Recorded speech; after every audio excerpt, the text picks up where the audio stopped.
an activist, and Brittany Norwood, adult and whistleblower. Session is from 9 a.m. to 12 noon and includes training, discussion, and breakfast. Tickets are only $15 and are on sale now at breakthrough-ideas.com. You'll be immersed in the experience with like-minded people and learn some skills from other watchdogs. Freedom begins with you. Saturday, April 13th at the Abington, presented by Breakthrough Ideas. Go to breakthrough-ideas.com to buy tickets now. Hi, this is Carl Amari. I'm Lisa Wolf. Join us every Saturday night beginning at 8 p.m. for all things entertainment on Hollywood 360. If you love classic radio shows, The Shadow, Jack Benny, The Lone Ranger, Dragnet, Gunsmoke, and many more, we have them for you on Hollywood 360. We'll also present trivia contests with prizes, showbiz news, celebrity interviews, games, and movie reviews. So don't miss Hollywood 360 every Saturday night beginning at 8 p.m. on AM 560, The Answer. Have you ever had water in your basement or crawl space and just couldn't tell where it came from? You just didn't know who to call. Was it a foundation leak, a dripping pipe, condensation, or a sewer backup? Hi, I'm Roy Spencer, and I've got some great news for you. If you have water or dampness in your basement, you don't have to diagnose the problem before you can get help. Permaseal is the only Chicagoland service company that has over 40 years in solving basement leakage problems, as well as having licensed plumbers on staff. Our consultants are well trained to identify and solve your water issue. Whether it's a wall crack, a failing sump pump, a leaky pipe, or even municipal sewer backup, we've got the expertise to diagnose and permanently solve your problem. Got water? You know who to call. Permaseal. 800-421-SEAL. That's 800-421-7325 or permaseal.net. Don't best for being better. Permaseal. If you've been carrying credit card debt for at least a year, you're not alone. 56 million Americans are experiencing the same challenge, and Team Hochberg would like to help lower your monthly payments if you own a home. 49% of listeners have credit card balances with rates over 20%, which means it would take over 17 years to pay off their credit cards while paying over $9,000 in interest. To make matters worse, 53% of Americans have less than $500 saved to cover emergencies. If credit cards and personal loans are keeping you up and deteriorating your health, please call Team Hochberg 855-56-DAVID or visit 56david.com for a free debt consolidation consultation. Team Hochberg has helped thousands of radio listeners, but we can't help if you don't call 855-563-2843 or visit 56david.com. That's 855-563-2843 and our website, the number 5, the number 6, david.com. Lower.com, equal housing lender, NMLS 1124061. Portions of the following show may be pre-recorded. Now, from the Signature Bank Studios. This is Chicago's Morning Answer with Dan Proft and Amy Jacobson on AM 560. The Answer.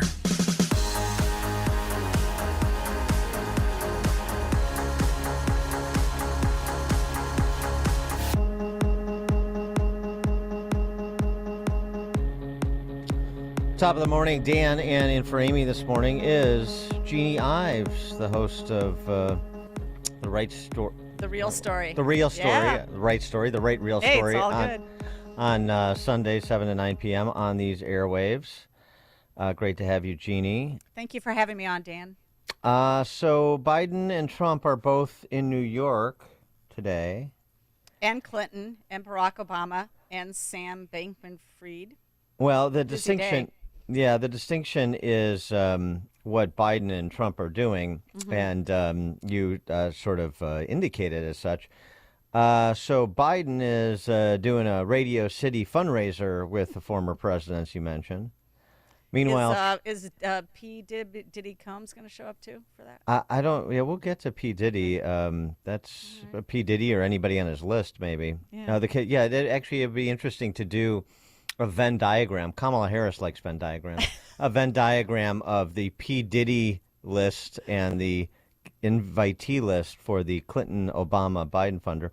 But so Biden is there, and Trump is attending the wake for slain NYPD officer Jonathan Diller. Interesting contrast. Well, and he was invited to the wake for the slain officer. He was invited by the family to be there. And it doesn't sound like any of the other former presidents were or the current one. Invited to be at the well, Trump is going. Yeah, Trump was invited, but the other ones weren't. weren't. You're saying Trump was invited. Yeah, Trump not was Biden. invited yeah, to be right. there. Mm-hmm. Yeah, well, yeah, not surprisingly, because the distinction between the two parties and the former president and the current one when it comes to law enforcement couldn't be more stark, could it? No. KJP, that's the White House spokeswoman, Karine Jean-Pierre, she was asked about the murder of NYPD officer Jonathan Diller on the force for 3 years, if I'm remembering correctly, 1-year-old child at home, traffic stop.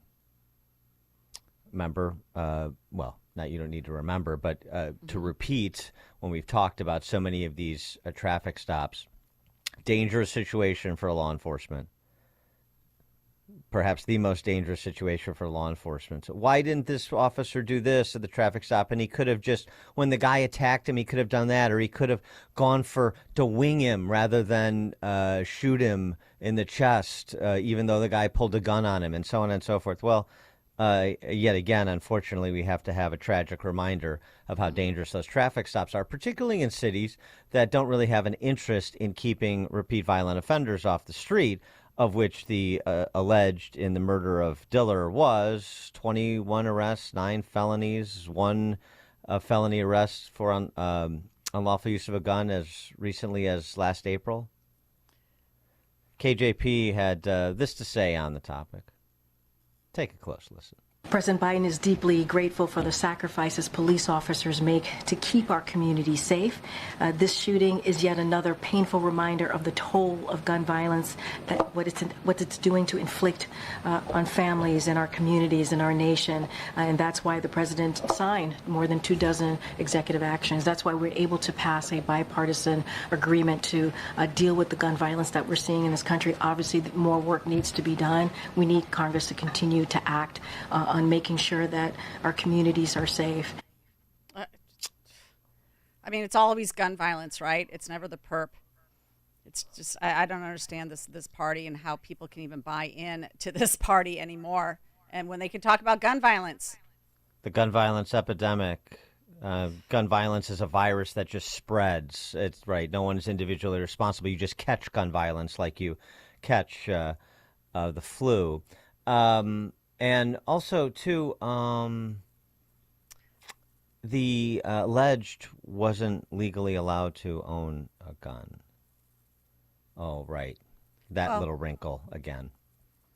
Hey, listen, it doesn't matter anymore. Everybody has a right to protect themselves, according to the federal judge in Illinois. You can own a gun, doesn't matter. The gun laws don't matter. So the Democrats haven't even solved that one yet. I'm surprised nobody has talked to the White House spokesperson about that law and that ruling. And what we need is executive actions and Congress to pass an a quote-unquote assault weapon ban and so on and so forth. We'll talk a little bit more about that with John Lott later on in the show. But Dan, it goes deeper than that, though. That you've got the Rockford stabbings yesterday. 9 folks stabbed, so now we're back to knives as well. Well, it's never the person who's committing the crime. It's always the weapon of the crime. Well, there's sort of a couple. Well, there's perhaps more than a couple of categories here. So, with respect to this, the killing of Officer Diller, what you have is a habitual criminal who has no respect for the law and law enforcement, clearly. And by the way, the driver of the car, because remember he was in the passenger seat, who was also arrested. And what's his nickname? Da Killer? Yeah, Da Killer. Yeah. Gee, what kind of message are you trying to send? It's a bit obtuse.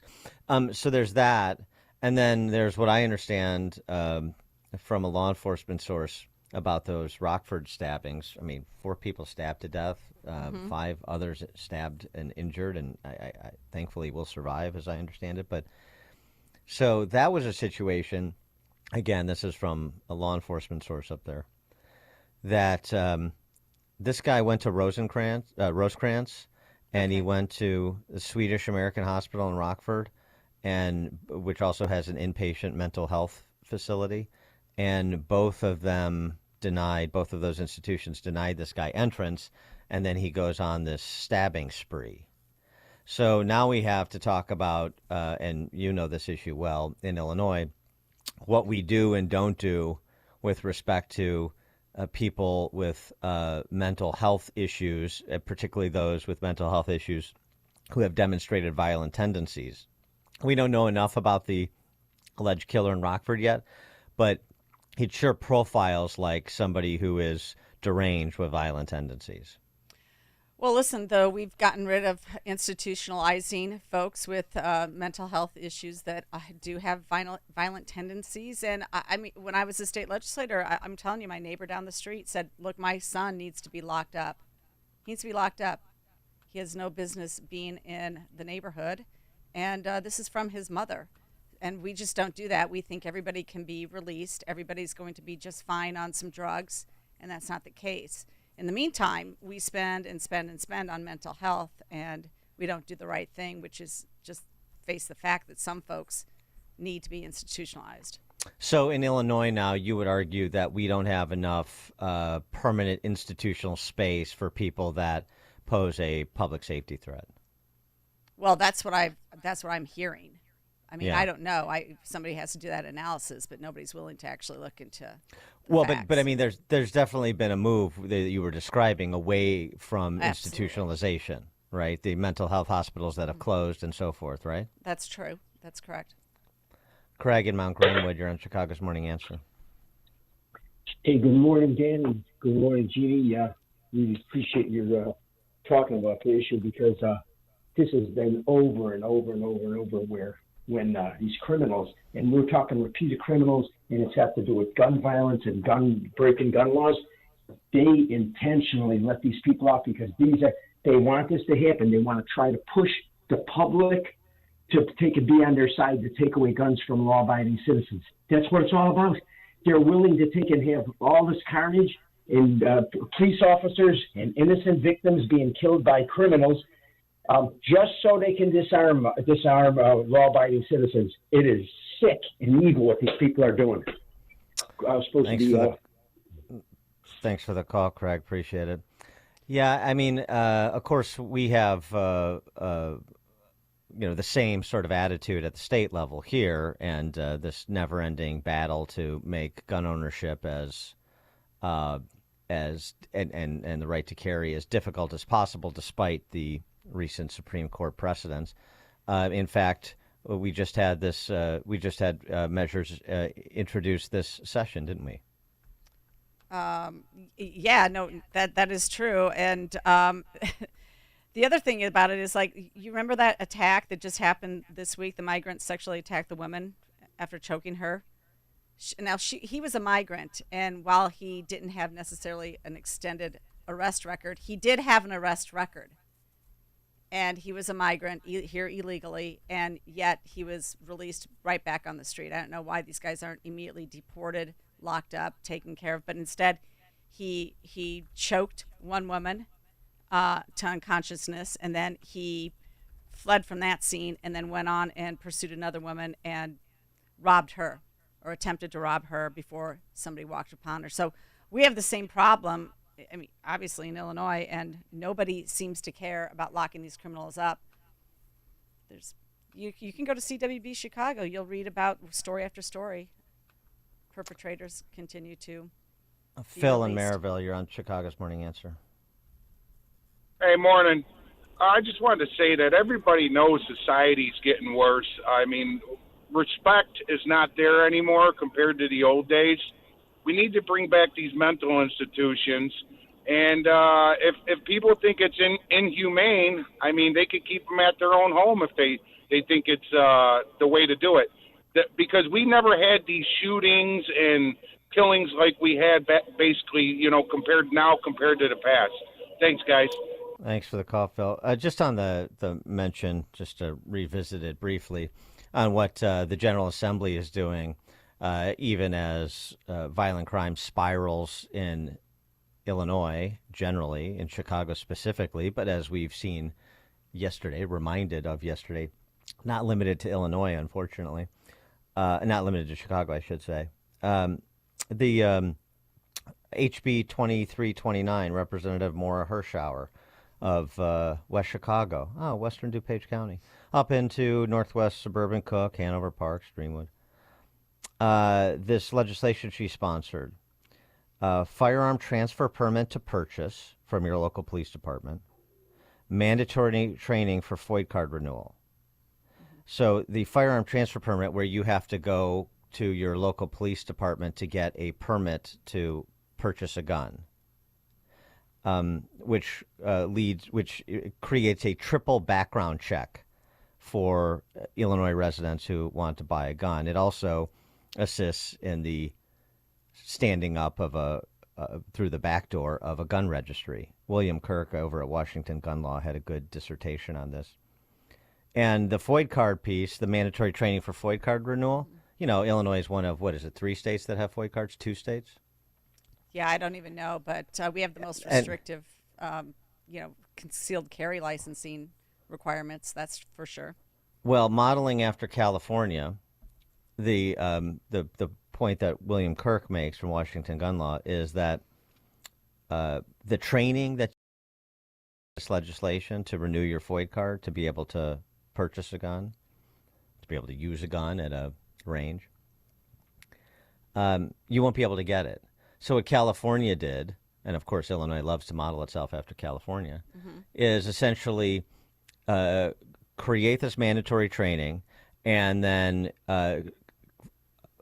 sort of marginalize the private firearm instructors so that it's entirely up to the state police, which is under-resourced.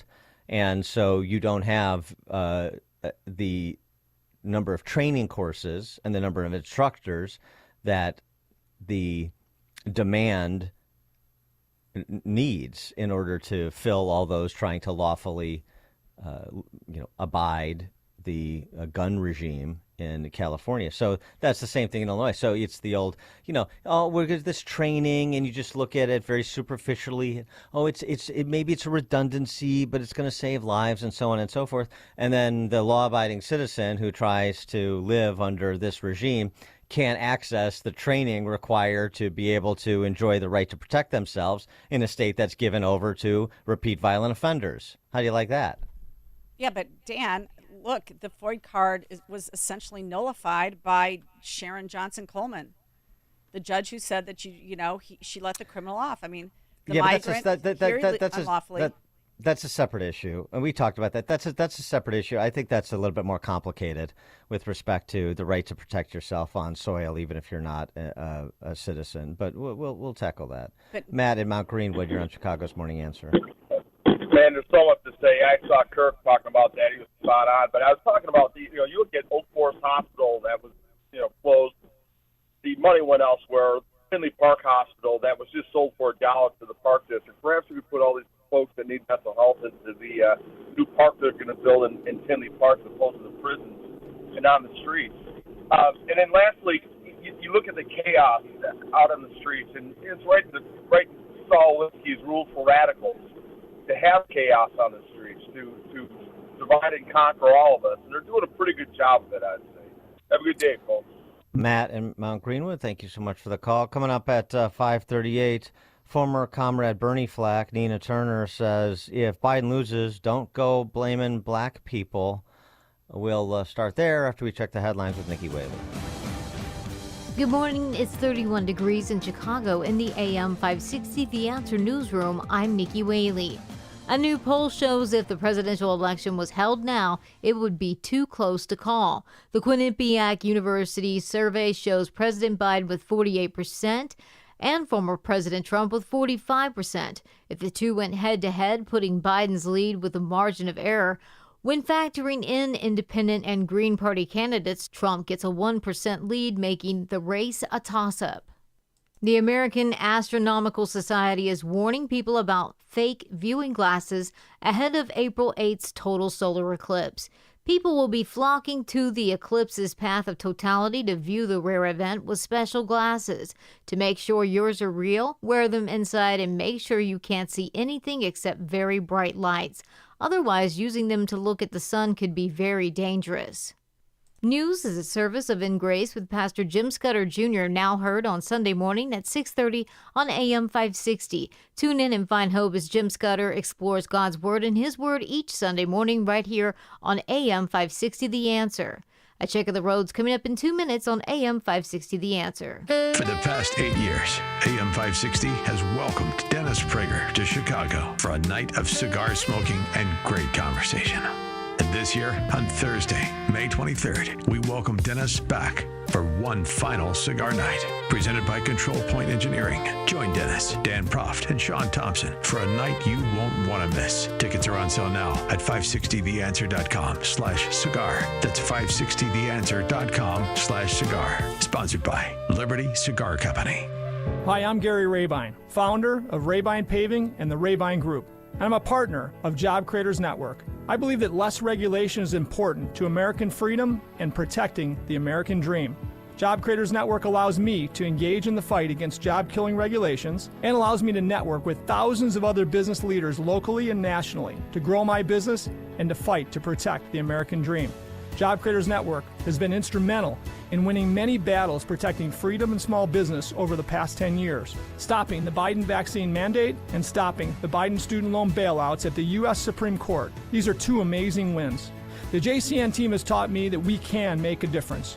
For $1,500, only $1,500 per year, you can partner with me and Job Creators Network and fight for the American dream. Find us at joinjcn.com. That's joinjcn.com. Partner with me today and join us to fight for our American dream. Federal authorities are now pressuring banks to spy on the transactions of conservatives. Hi, I'm Dr. Ron Paul, and this is yet another reason why you need a physical gold IRA from Birch Gold Group.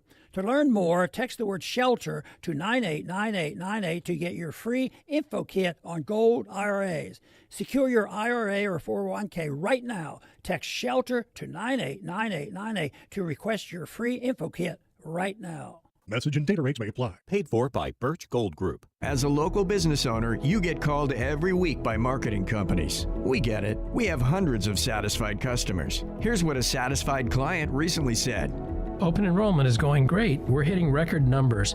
Thank you so much for this report. It really is amazing to see how the marketing is really shaping our enrollment around the city.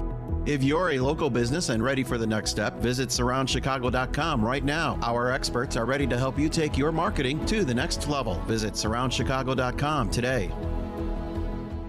Download the free Upside app to earn real cash back every time you buy gas. Use promo code EARN for an extra 25 cents per gallon on your first fill-up. That's promo code EARN. In the Team Hochberg Traffic Center, I'm Jill Urchak taking a look at the roads, beginning with the inbound Edens. An accident at Peterson now on the shoulder. It's a 15-minute trip, Lake Cook Road to Montrose. Going in on the Kennedy, so far so good, 17 minutes. O'Hare into the Jane Byrne interchange. Inbound Eisenhower also moving quickly, 390 into the post office. Now the inbound Stevenson starting to back up just a bit, Ashland into the Dan Ryan. 22 minutes, 355 into DuSable Lakeshore Drive. No reported problems along the Dan Ryan going in. Skyway is open and I-57 looks good. Bishop Ford is also clear. DuSable Lakeshore Drive moving nicely in both directions. The Tri-State, Jane Addams, Reagan, and the Veterans Memorial, all good. Traffic is brought to you by McGrath Lexus in Westmont and Chicago. Experience the next level of excellence at McGrath Lexus in nearby Westmont and downtown Chicago. When you do the math, you'll choose McGrath. View new and pre-owned inventory online at McGrathLexus.com. Chicago's Morning Answer continues next, but now check of your forecast from the National Weather Service. Clouds to give way to a little bit of sunshine today. High 51, partly cloudy tonight, low 34, and then sunny clouds tomorrow, the high 54. Passing shower on Saturday, otherwise cloudy, the high Saturday 59. I'm Steve Williams on AM 560, The Answer. Get the latest weather, traffic, and news updates online at 560theanswer.com. Now, from the Signature Bank Studios, this is Chicago's Morning Answer with Dan Proft and Amy Jacobson. Only the biggest stories, only the biggest guests, and only the biggest opinions. This is AM 560, The Answer. Top of the morning, Dan and Jeannie Ives, former state legislator, congressional candidate, gubernatorial candidate, in for Amy this morning. Again, you catch her show on her airwaves, The Right Story. The Real Story. I keep saying The Right Story. Okay. Well, right, real, synonymous. That's all right. 7 to 9 p.m. Sunday evenings is when you get The Real Story with Jeannie Ives. All right, so I'm so glad you're here because I'm going to implore you to unpack something I just don't know if I have the energy for, but I think it needs to be unpacked. Mm-hmm. Nina Turner is a former Comrade Bernie spokeswoman. She was on that popular urban show out of New York, Charlemagne the God. This is like the new guy that the D.C. Press Corps goes to understand black people, including black members of the D.C. Press Corps, by the way, because he's cooler than they are. Well, can't they just go to KGP? Well, you know, you need somebody that's talking to the peeps, that's in the community, that's at the neighborhood level, so they say. I mean, that's just sort of the mythology that's created around some of these personalities, but that's what they say. And so let's help them keep up appearances. Anyway, she's on with Charlemagne the God, and she's gives this explanation for the prospect that Joe Biden could lose.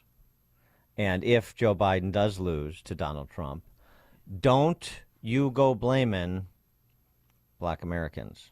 And by that she means black leftists, really. It's always, I love when black Americans, don't go blaming black people, but that sort of excludes anybody who's center right. They're not considered part of the conversation when the references to the black community are made. I always find that rather patronizing, especially for these leftists who carry on about marginalization and then they marginalize the identitarians who carry on about marginalization and then they marginalize black moderates and conservatives. But anyway, Nina Turner. Don't blame black people for this. Why we got to keep saving folks? Mm-hmm. And black men have been emasculated in the Democratic Party. That's real. They don't see themselves because to lift up black women is beautiful. We should, but not at the expense of black men. Mm-hmm. We have achieved what we have achieved so far in this country because we are together. And we can't pick up other people's bad habits. Now, white women may be able to lead a white man by the side of the road. Sisters can't do that. And the way that in this politics, the way the Democratic Party, the mothers of the movement, and black women delivered and black women saved, black men do not vote much differently than black women. So don't do that. Mm-hmm. If Trump wins, God forbid, it is going to be because this president and the Democratic Party did not deliver material changes for the people of this nation. It is going to be because this president and the Democratic Party led over genocide, are complicit in genocide in Gaza. That is going to be the reason why this man loses. So he needs to choose. Ooh. Is he going to choose his coalition? Or is he going to choose to allow the person who is clearly a neo-fascist to win? It will be his fault. We ain't blaming no voters. And black people definitely ain't taking the blame. They don't call out white women. Hell, white women vote for Trump in very high margins. Right. And don't forget, when President Obama was running, they were so mad that President Obama won the primary. I'm just speaking truth. So just say amen or say ouch. When President Obama beat then Senator Clinton, some of them white women were so mad they voted for McCain. So don't come. Don't bring it here. Don't bring it to the feet of black people. We always save in this country. We always save in this country. All right. Nina Turner spoke for all black women and men, for that matter. So I turn it over to a honky woman to speak for all honky women. Yeah, well, I just like the part where she basically said that Obama is an emasculated man. Because she said black men are emasculated in the Democrat Party, so I guess that includes Barack Obama. That's what I got out of that. But this is just like, this is nonsense, pure nonsense. Well, there's a lot. I know, but that's what's fun about it. There's a lot that was said in 90 seconds that needs to be poured over. 312-642-5600, turnkey.pro answer line.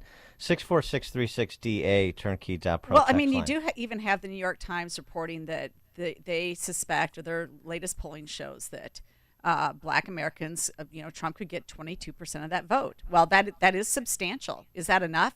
I don't know, but I mean, what they're going to do is they're going to roll out Obama again to solidify the blacks around Biden. That's what they're going to do. I don't know if it'll work, though.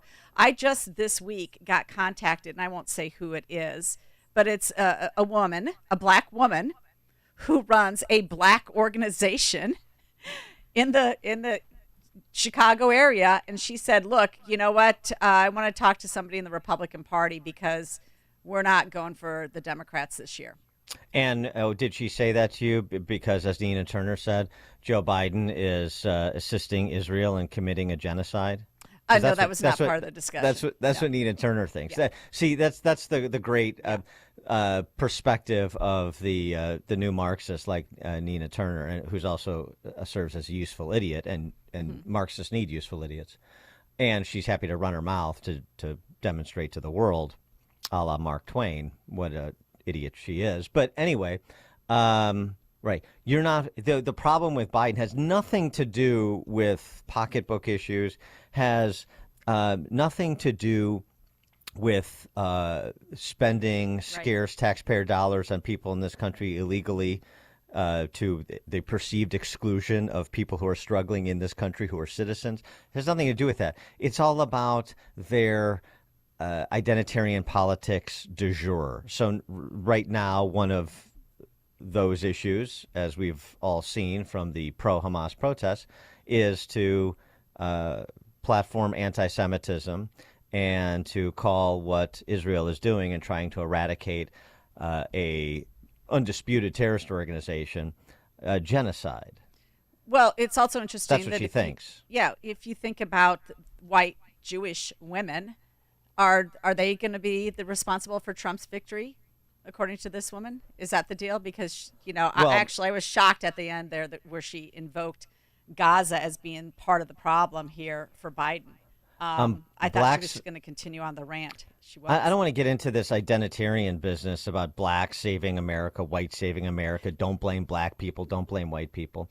Well, but we know what the demographics are of the respective parties, generally speaking, where their strengths are. And the strength of the Democrat socialists, the new Marxists, actually has a lot less to do with race than people otherwise perceive. And it has everything to do with marriage. It is single women that are the base of the Democrat Socialist Party, not quote-unquote minorities, single women writ large across the racial spectrum. 53% of married women went for Trump in 2020. In fact, the only demographic that overwhelmingly goes, you can slice the demographics a lot of different ways. But the demographic that goes when you're slicing race and gender and age and marital status, the demographic that goes most overwhelmingly for Democrats controlling for race is single women. Yeah, look, I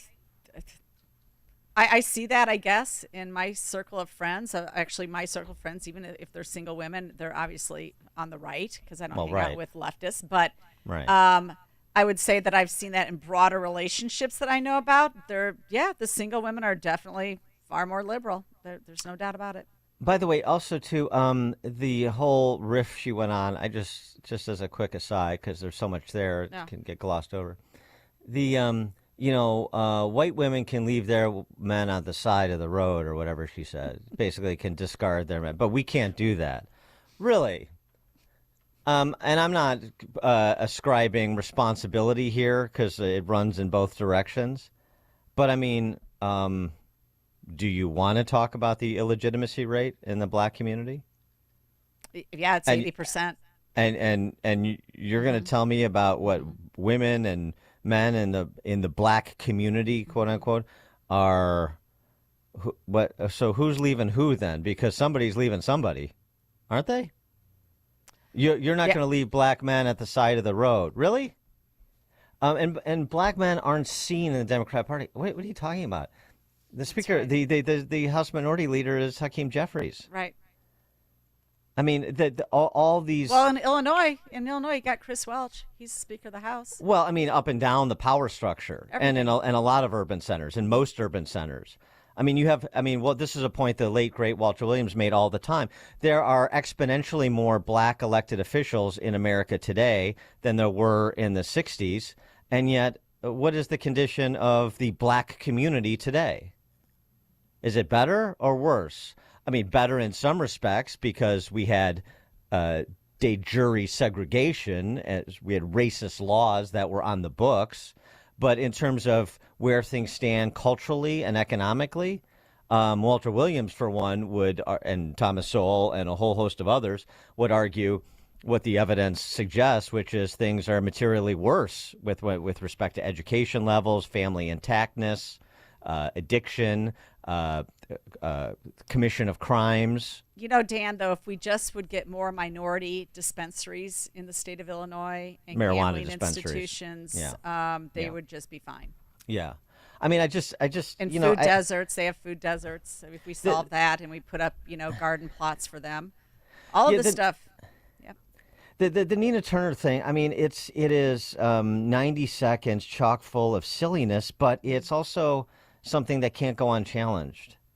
Well, it can't go unchallenged because she's out on the airwaves saying this and bringing people to her side in that argument. But I'd like to, where's the response from the black men, by the way, to her rant? Well, I'm sure you would get some. I mean, if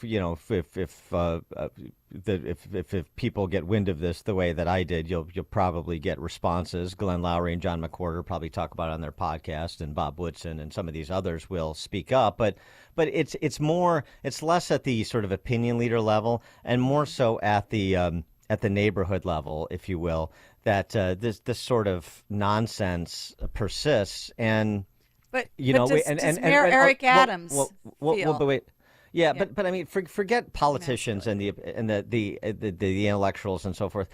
At the neighborhood level, we always talk about how the Republican overtures to the black community and what are you doing and are you showing up when you need to show up and what's the outreach look like? You know what part of the outreach is?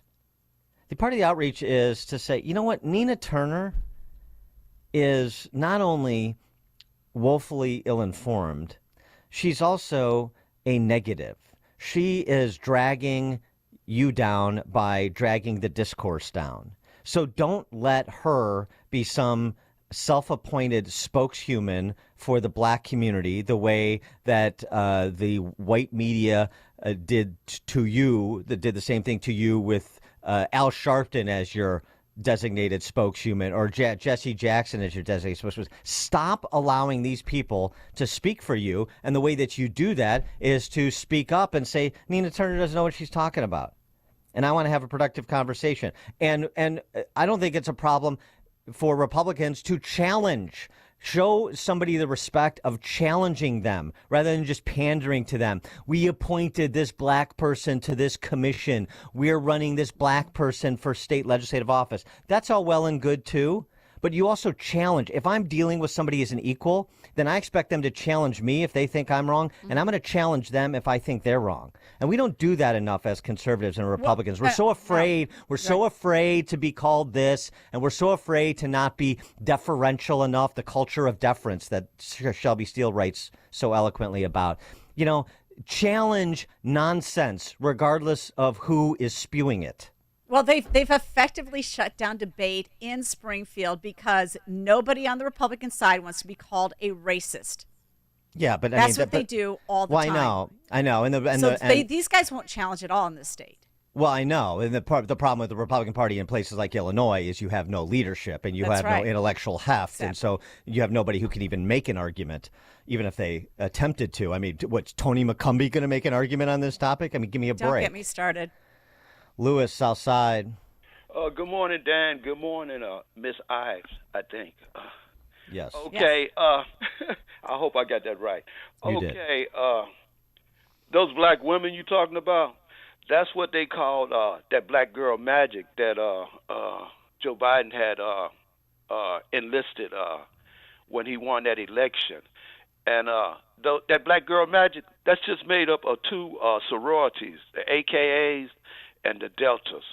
Okay. Now, this is what the black people are thinking.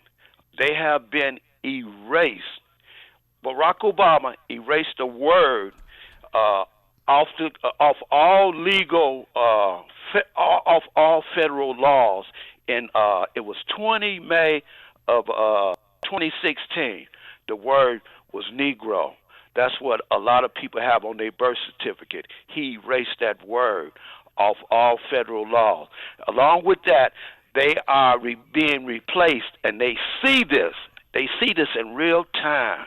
They see all these people coming over here, all these people getting all these benefits, and nobody has said anything about reparations, because that's one of their main issues for the black people, is that they want reparations, and the Republican Party had already said they weren't going to give no reparations.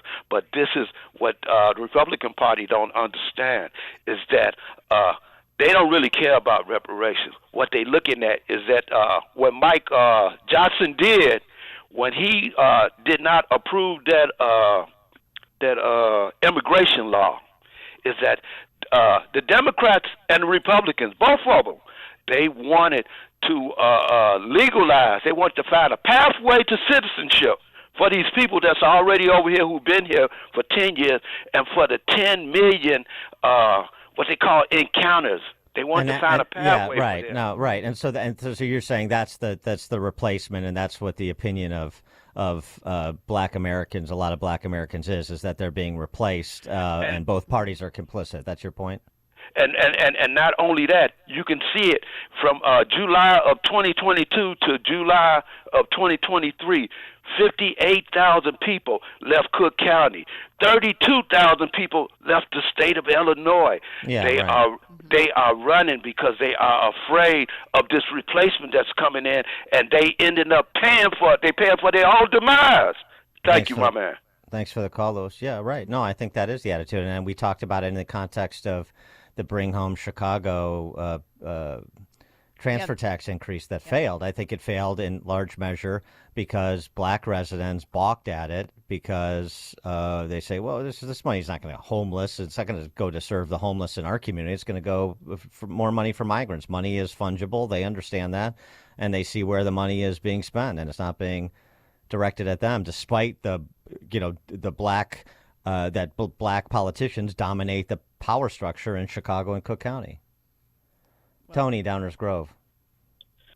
Oh, I did want to talk about the white supremacy issue that we have, but I talked to a lady on Saturday, and did you hear about the protest at Brandon Marshall's house? Or Brandon Johnson? Yes, they were. Or somebody protesting Brandon Marshall? Why? Because he didn't catch enough passes with the Bears? Or? Brandon Johnson. Johnson. All right. No, his protest at his house? No, go ahead. No, they pitched a tent on the neighbor's lawn. So the police were out in full force, blocking off streets. It was kind of interesting. Anyway, but you're talking about conservatives confronting issues, which is a joke in itself. But it's all over social media about the white supremacy structure. The loudest voices are the smallest amount of people, like Nina Turner, yet they get the most attention, and they continue to get the most attention.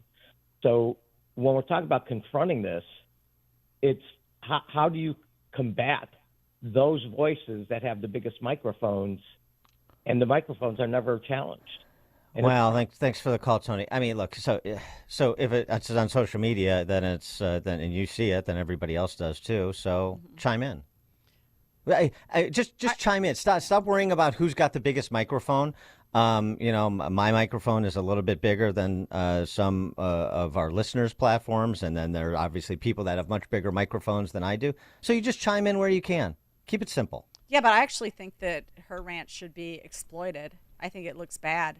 I agree. For black women and I black agree. men. So I think this is an example where we collectively use our small microphones to make sure that everybody sees the Nina Turner clip and drive a conversation. She was just so angry. Drive a conversation they don't want to have. Mm-hmm. You ever think about that? Because this is something else conservatives are bad at. Instead of worrying about conversations you don't want to have, why don't you, and you shouldn't, why don't you drive a conversation they don't want to have? George in Naperville. Yeah, Dan, how many ways are they going to cut this identitarian pie? Now they're calling out black men's masculinity. Are they going to have signs in front of their house calling out the other men in their neighborhood? Well, I mean, they're not calling out black men's masculinity as such, but they are. What she did is really another way of infantilizing black Americans and specifically black men, isn't it? Because she's basically saying that somebody is taking away, somebody is emasculating you, that you're captive to events and what other people do, that you don't have agency. This is the point that Ian Rowe makes all the time. You have to first establish that everybody has agency and treat people as they have agency. As I said, that respect. All right, coming up. 4 bodies in the water in Baltimore. I'm Dave Anthony, Fox News. They did find 2 of the construction workers killed when a cargo ship hit the bridge they were on, taking it down with them.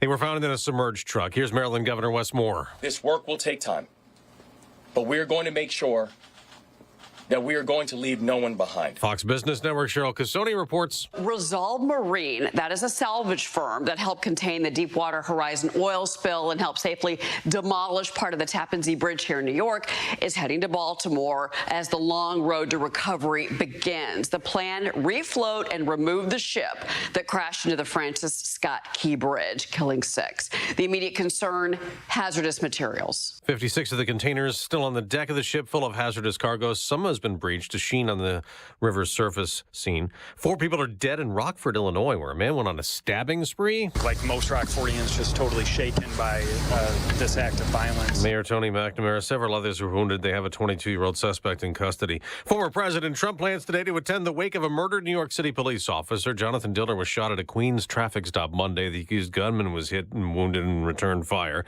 President Biden will also be in New York. Joining forces with Barack Obama and Bill Clinton at a fundraiser at Radio City Music Hall. If you want a photo with the 3 men, it will cost you $100,000.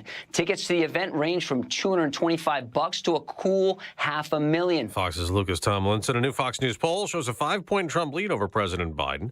A Democrat who was almost vice president has died. Former Senator Joe Lieberman was Al Gore's running mate in 2000, then ran for president in 2004. I will work my heart out to make sure that our values, democratic values, are restored to our government again. That will be my singular purpose. Well, a few years later, Lieberman left the Democratic Party, was an independent in the Senate. He was 82 and died of complications from a fall. America's listening to Fox News. Good morning. It's 31 degrees in Chicago in the AM 560 The Answer newsroom. I'm Nikki Whaley. The cargo ship that caused the Baltimore bridge collapse was reportedly carrying hazardous materials. On Wednesday, the head of the National Transportation Safety Board said the ship was hauling nearly 60 containers filled with hazmat materials, including corrosives and flammables, and that some of the containers were breached, creating a sheen on the water. She said a full investigation into the matter could take 1 to 2 years and that a preliminary report should be released in 2 to 4 weeks. 4 people are dead and 5 others are injured after a stabbing spree in the state. Police say there were violent attacks at multiple scenes around the city of Rockford on Tuesday. That's about 60 miles northwest of Chicago. One suspect who's not been identified is now in custody. The next phase of I-80 construction is set to begin. Starting April 1st, 12 miles of the highway will be upgraded. IDOT says it'll be a major impact on traffic, specifically for commuters traveling to the southwest suburbs. The project's expected to be completed by 2029. And customers might start referring to Dollar Tree as a few dollars more tree. The discount retailer announced during an earnings call that prices would start at $1.50 and the high end of prices would be $7. Dollar Tree reportedly implemented a $5 price cap in June of last year, according to Yahoo Finance. News is powered by CharlesEquipment.com. Be prepared for any outdoor event in any season in Chicago. Prepare ahead for unpredictable weather with industrial generators from Charles Equipment.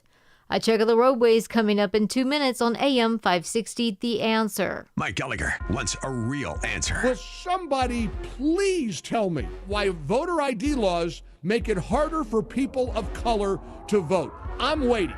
I'm serious. I'm going to sit here and hold my breath till I turn blue, waiting for a call that can explain how voter ID laws make it harder for black people to vote. I'll wait. The Mike Gallagher Show, weekdays at 9, right before Dennis Prager at 11 on AM 560.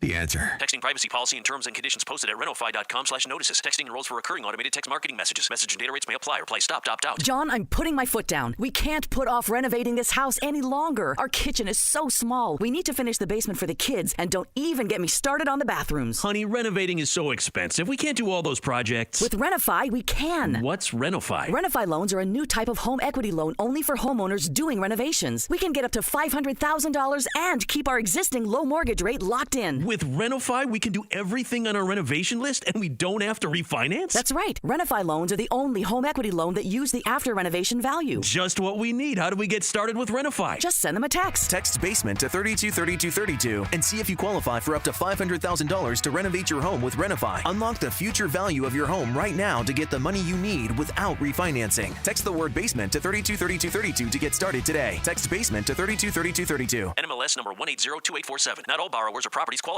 Loan terms apply. Pure Talk believes in American values and that free should mean exactly that, free. Well, switch to Pure Talk today and you'll get a free Samsung 5G smartphone. Now, qualifying plans start at just $35 a month for unlimited talk, text, 15 gigs of data, and, of course, mobile hotspot. Just dial pound 250, say the keyword Pure Talk, claim your eligibility for your free brand new Samsung 5G smartphone. Start saving on wireless today and switch to my cell phone company, Pure Talk. Hi, I'm Martha Stewart.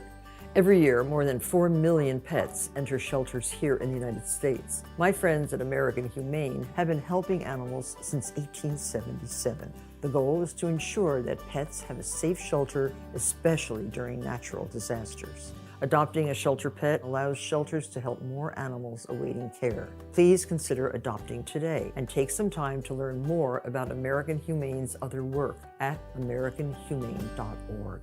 Have you been struggling to find an easy, safe, and secure document scanning solution for Salesforce.com, Microsoft 365, SharePoint, or OnBase by Highland? Your struggle is now over and it's time to get your documents and operations into the 21st century. With IoT Smart Connected Scanning, it's easy to turn physical paper into digital documents and have them directly uploaded to the cloud with IoT Smart Connected Scanning from IDT. And you don't need a degree in computing or IT to make it happen. Using QR code technology uniquely configured for your specific business, anyone can set the IoT Smart Connected Scanning device up in 5 minutes or less, saving your organization money and valuable time.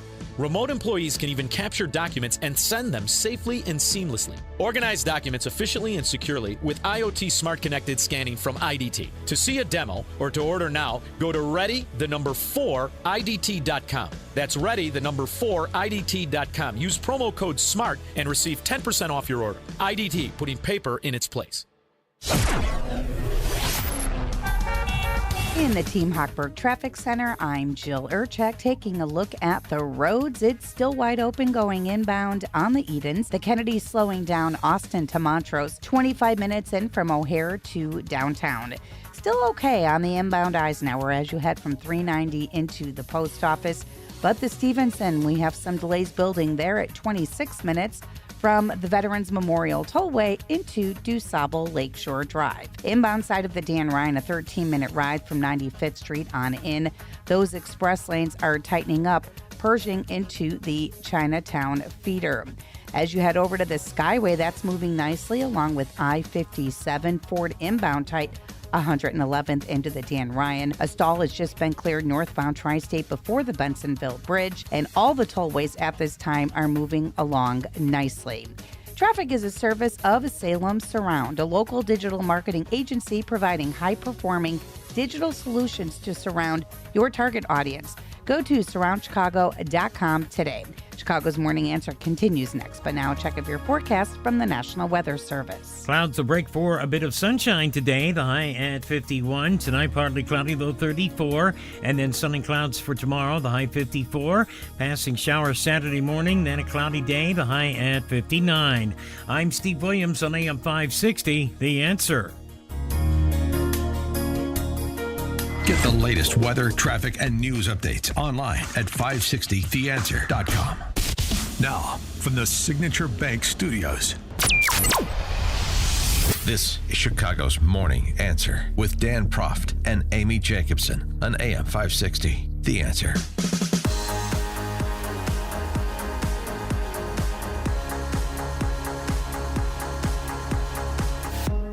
Top of the morning, Dan, and in for Amy this morning. Jeannie Ives, the host of The Real Story on our airwaves, Sunday evening, 7 to 9 p.m. And, Jeannie, I can't believe that this is becoming a national story. And the reason it's becoming a national story is because of the number of incidents that are happening across the country. I'm talking about squatters' rights. Yeah, no doubt. So I looked up the requirements in Illinois because I was a little bit concerned about this. What happens with squatters here, and in order for a squatter to actually get adverse possession in Illinois, I will say I think it's pretty strict. The squatter must occupy the property for a continuous period of 20 years. This means using the property as their permanent home for 20 straight years. Occasional or sporadic use does not qualify. It must be actual occupation, notorious, exclusive, hostile, and continuous for the full 20 years. They must pay all property taxes, which right there, you're going to be done because you're not going to pay these property taxes. They're crazy for 20 years. And it goes on and on. But the only way to get a squatter out then, though, is an eviction process that is seven steps. This is the rub. Yeah. So it's not that they take ownership of the property. It's that once they're in, there is a process to get them out. And for example, in Cook County, we know about the eviction moratoriums that have been imposed unilaterally by Tom Dart. Yep. We just don't do it. We just I know there's this process, and I know there are these rules and regs regarding this, but we're just not going to enforce evictions for a while until we deem it appropriate because. Like everybody else, he just plays politics with the law to serve his favored constituencies. So it's not. It's about the process that can be years, and I'm talking about in L.A., in New York, in Chicago, to get somebody out who has settled in your home. And in the meantime, these stories are horrific. Yeah. In the meantime, you cannot shut off the utilities. You cannot change the locks. You have no rights whatsoever, but you have to go through a formal eviction process. Well, it's become enough of an issue that Ron DeSantis and Florida Republicans are taking steps on it. So, and DeSantis is usually ahead of the learning curve, or he's very responsive when a problem that can be visited on his state is afoot. In other words, he sees what's going on and what the left is up to, and he's going to head them off at the pass. We'll get to DeSantis in a second, but let me just put some color on it. We brought you the story the other day about the woman in Queens who was arrested after the squatter in her mom's home called police saying, she's trying to evict me and she has no basis to do that. I have a lease. And then the ABC affiliate in New York interviewed him. He didn't have a lease, but the cops arrested her anyway. Because she has to go through this eviction process that you're talking about in New York, just like she would have to in Chicago. It's lunacy. Another example, Queens, again, Mr. and Mrs. Joseph Landa. They bought a retirement home. They bought a home, in their retirement in Queens, for their retirement in Queens, and also to take care of their son who has Down syndrome. But they can't get a squatter out of the home they bought. There shouldn't be a problem. And it becomes a nightmare, a total nightmare. Buying a dream home turned into a nightmare. You heard him, for this family from Queens. The house came with something the new owners did not bargain for, a squatter. More than 4 months after purchasing that home, the family says they still can't go inside. And they've faced roadblock after roadblock trying to get the man who is staying there out. Investigative reporter Dan Kraut joins us now with more. Sandra, the family says they've had no choice but to take the man living inside their home to court. And despite having hearing after hearing, they still haven't been able to move in. It has just taken over everything. Susanna and Joseph Landa bought what they thought was their dream retirement home in Douglaston, Queens. We're looking to hopefully retire and most of all provide for my son, Alex, who has Down syndrome. He has a disability. The new house is right next door to family members. I just want to know that I can die tomorrow and He's next to his brother. They signed the deed back in October. And then what happens? The nightmare begins. The house came with something unexpected. A man living in their home who they say refuses to leave. We couldn't believe it. We could not believe it. His name's Brett Flores. They cannot come here early when I'm not here. They have keys. They're the owner. This is what happened when the Landas tried to enter with an insurance inspector. They say Flores called the cops on them, even though they say they gave him 10-day notice. He wasn't a renter. Never. You didn't sign documents that said, we have a tenant. Correct. Court documents detail in Flores' own words why he's there. A signed statement says he was hired by the former homeowner as his caretaker, was paid $3,000 a week, and his employment ended in January of last year when the man died. Yeah, when the man died. Yeah. 312-642-5600, turnkey.pro, answer line 64636DA, turnkey.pro, text line. That was the ABC affiliate in New York reporting on yet another incidence of this squatting. I mean, I don't know how he was able to, bob and weave such that when they bought the house, they didn't realize they had a squatter, or he got in before they Yeah, didn't they inspect the property ahead of time? Well, I don't know those details, but I mean, these are professional scam artists, so they probably know when to zig and when to zag when it comes to the transfer of ownership to an individual. He probably knows what's happening since he was living in the home previously as a caretaker, allegedly. Mm-hmm. But regardless of whether or not they should have seen it or they shouldn't have, or what he did to manipulate the situation or he didn't do, he has no right to be there. Right. And I mean, the fundamental assault on property rights is. But it's even worse than breathtaking. property rights, like that other New York story about the woman who had the Manhattan apartment, and the teen squatters basically killed her, shoved her in a duffel bag, and fled to Pennsylvania. And This is it. This is so people, right? So people say, well, why? I just go in there and grab him by his ear and throw him out. Well, okay, but right, this 52-year-old woman, Nadia Vitelis, body found stuffed in a duffel bag, and this was an apartment that was owned by her mom in Manhattan, I believe, and she came upon these two teenagers that were squatting in the place, and they killed her. Well, because squatters are criminals. I don't care what the law says.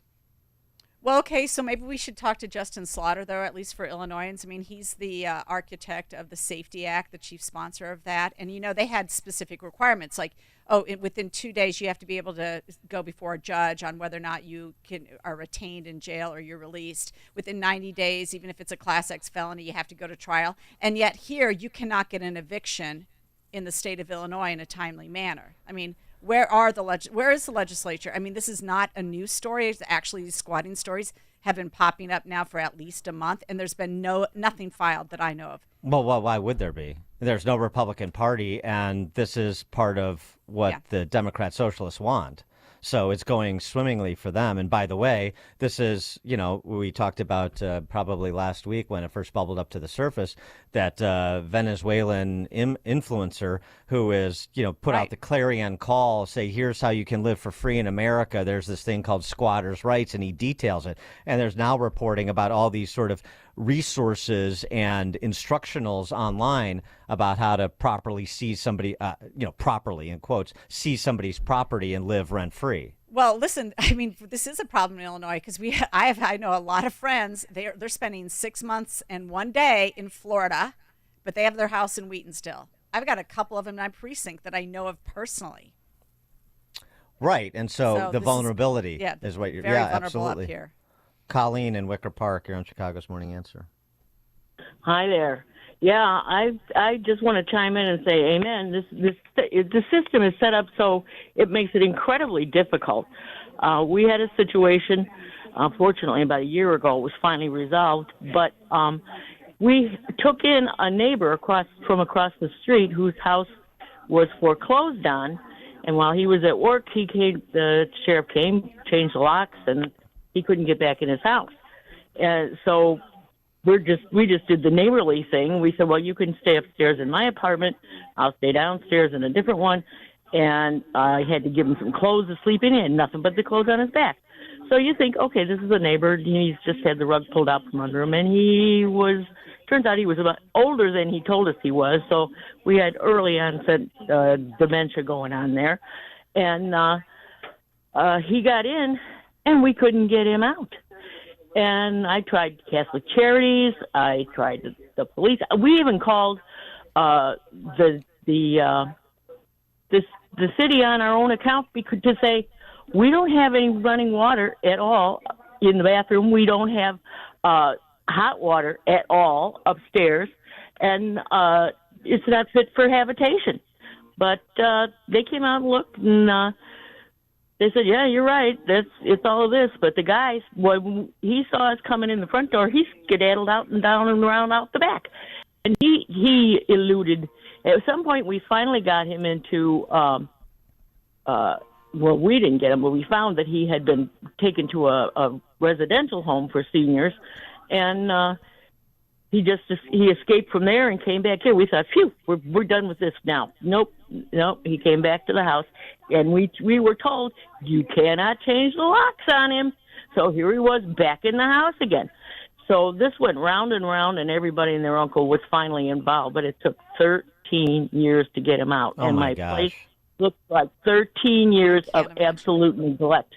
And I am 13 years older, and I look at it and I go, oh, God, what am I going to do with? I mean, I'm never going to get this place right under my own steam. So now we have to pay to have somebody else come in and do the work that we really can't do anymore. And it's just horrific. I mean, who would ever think? I mean, it's a classic let no good deed go unpunished. I mean, it was a real free-for-all for a while. Finally, he wound up in the VA in Michigan. And as far as I know, he's there. We haven't seen him again. But, boy, 13 years. Wow. Thanks for the call, Colleen. Well, I mean, so here's Ron DeSantis on squatters' rights now that this has bubbled up to the surface. Does your house belong to you?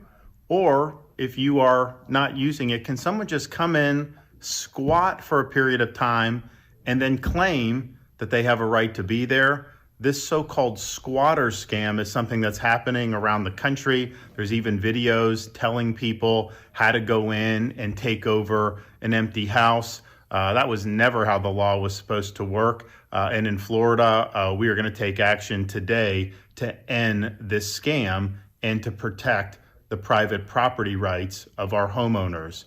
You should not have anyone go on your property and take it over and then try to assert some rights. It's absurd. We're going to put an end to it today, and we'll be leading the way yet again in the process.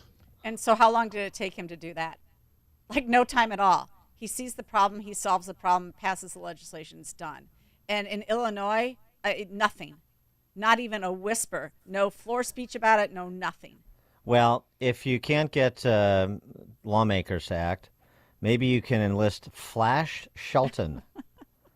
This is great. John Stossel has the interview of Flash Shelton, who had the bad experience with the squatter in his mom's house and then flipped the script. First, his mom's house. John Stossel interviewing Flash Shelton. You may want to take down the website, squatterhunters.com. Well, Flash Shelton came up with a clever idea. This man is on a mission to take back his parents' house after he says squatters moved in. I just felt like, if they can take a house, I can take a house. This was his mom's house. She left it briefly after his dad passed away. When squatters took over the house, Shelton did what I would have done. I called law enforcement, and there was nothing they could do. Why can't the cops evict somebody? Because the crazy laws don't allow them to. So Shelton came up with this bizarre solution. I realized I could go in as the squatter myself, gain possession of the property. Because the law so favors squatters, he became a squatter. When the home invaders left for a few hours, Shelton slipped into the house and changed the locks. I had them locked out before they even knew that somebody wanted them out. The squatter comes back, finds the door locked, screams, says, I have a right to be there, and you just don't let him in? I don't let him in. Squatting on the squatters. And now this business to help others. Take a listen. After that work, Shelton started SquatterHunters.com, a business that tries to help others get their houses back. Every business solves a In problem. Los Angeles, he confronted the man who took over this house. He answered an ad to rent a room. And before he was accepted to rent the room, he walked in with a backpack and he refused to leave. I decide to go do a squatter intervention, and I show up with cameras and surprise him in the driveway. I understand you've been squatting at this residence? No. No? No, I have a lease. You have a lease? Huh? Okay. But he soon admitted. And you have a lease? No, she didn't want to give me a lease. This squatter is Adam Fleischman. He was rich once. My good friend Adam Fleischman, Umami. How are you, Adam? Here he is being interviewed about starting the Umami Burger restaurant chain. This was a successful guy who ran restaurants, started restaurants. Yeah, I've seen video clips of him on TV. He was kind of a little famous on his own. So it made no sense. We tried to reach Fleischman without success. What are you hoping to gain here? I'm not trying to gain anything. I'm a victim here. How is he a victim? The video shows him just so entitled, and it just really couldn't make any sense out of what he was saying. The city still protects tenants whether they get a lease or not. You didn't know that? I'm laughing because I can pull up the city regulations. It's so arrogant. Just the words and the arrogance. The squatter even called the police.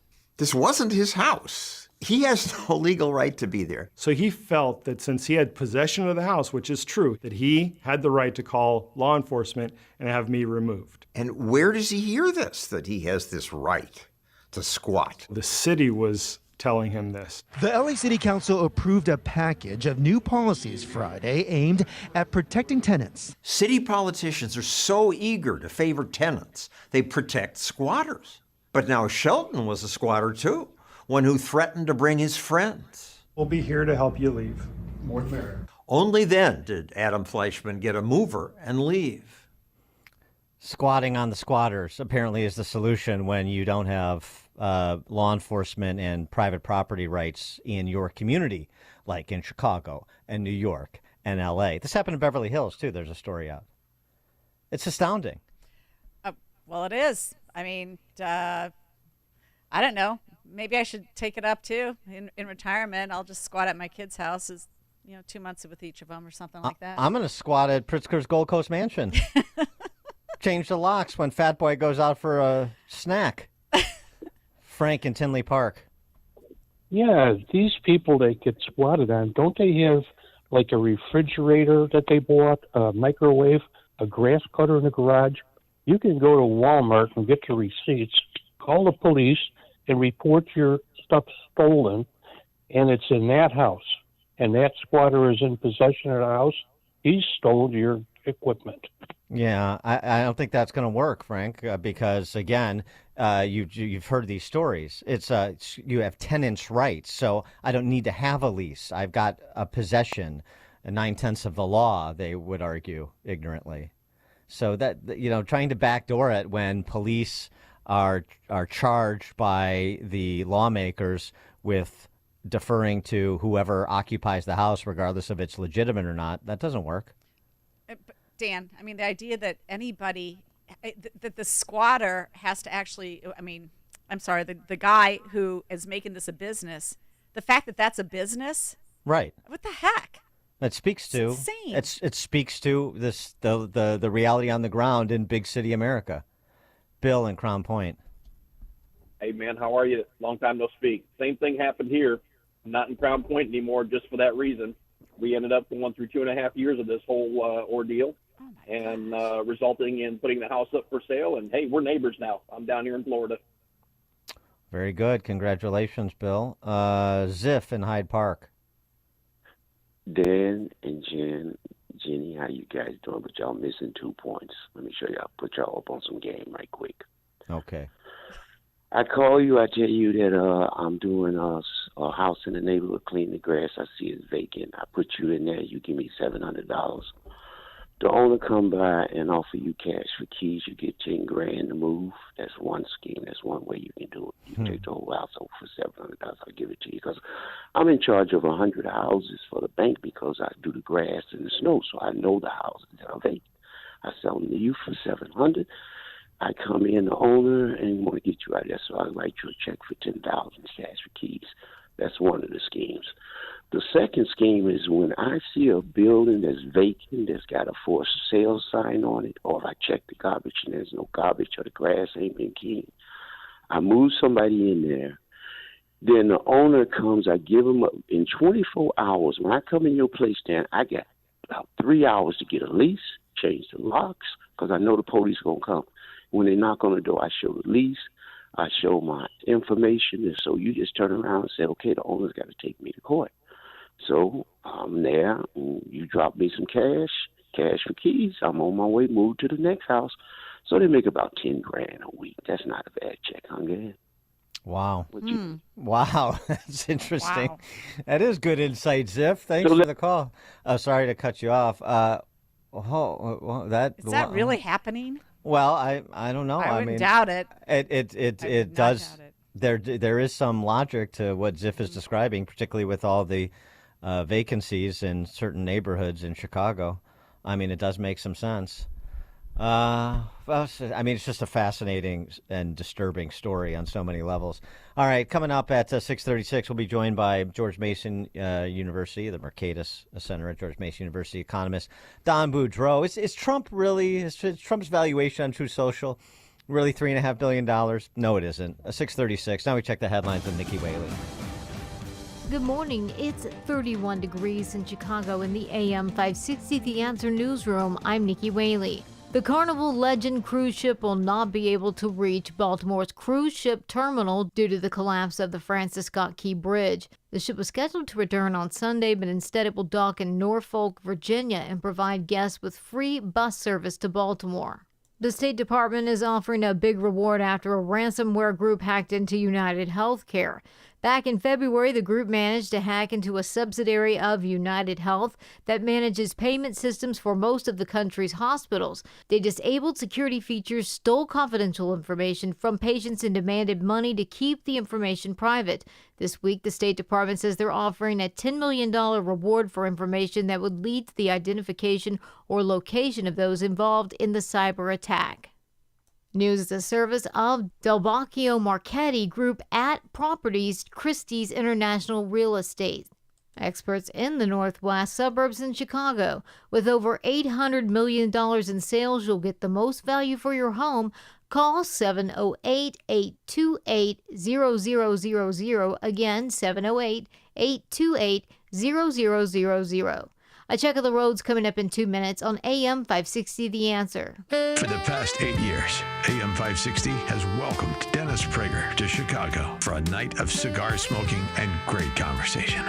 And this year, on Thursday, May 23rd, we welcome Dennis back for one final cigar night, presented by Control Point Engineering. Join Dennis, Dan Proft, and Sean Thompson for a night you won't want to miss. Tickets are on sale now at 560theanswer.com/cigar. That's 560theanswer.com/cigar. Sponsored by Blue Star Security.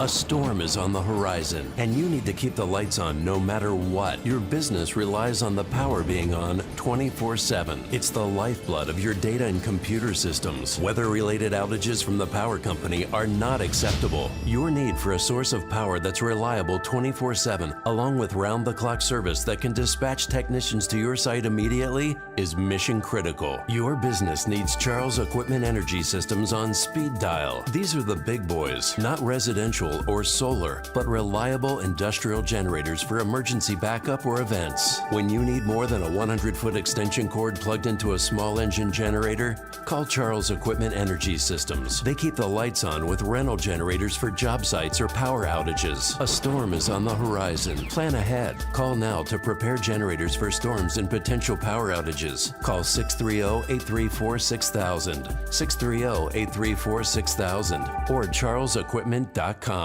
When you're serious about your concealed carry training and education and are ready to learn from an active police officer with a teaching degree, check out Illinois Concealed Carry Training in Midlothian.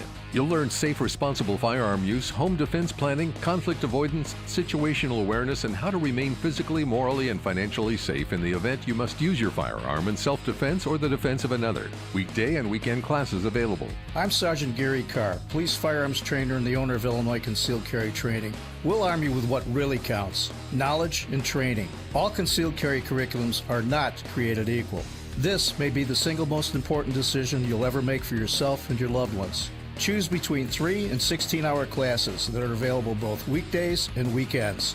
We are your one-stop for concealed carry classes, fingerprints, and legal defense plans. Register for a class today and get 10% off class fees with promo code AM560. Visit IllinoisConcealedCarry.com. That's IllinoisConcealedCarry.com. Balance of Nature's fruits and veggies supplements, changing the world one life at a time. When I go out, I take a bottle of each because sometimes I end up talking to people in the restaurants here. Someone looking at them, I say, oh, this isn't a Christmas decoration, this red and green. This is my balance of nature. I tell people all the time, I'm happier and I feel better. I love this product. It's done so much for me, it's not even funny. And don't think I'm not talking to everybody that I know about it. Call 1-800-246-8751 or go to balanceofnature.com and sign up as a new preferred customer. And for a limited time, get 35% off your first order, plus $10 off any additional sets. Go to balanceofnature.com or call 1-800-246-8751 and get this special offer by using discount code CHICAGO. Need to hire quality candidates fast? You need Indeed. Our video interview tool makes it easy and effortless to meet with candidates. Visit Indeed.com/credit.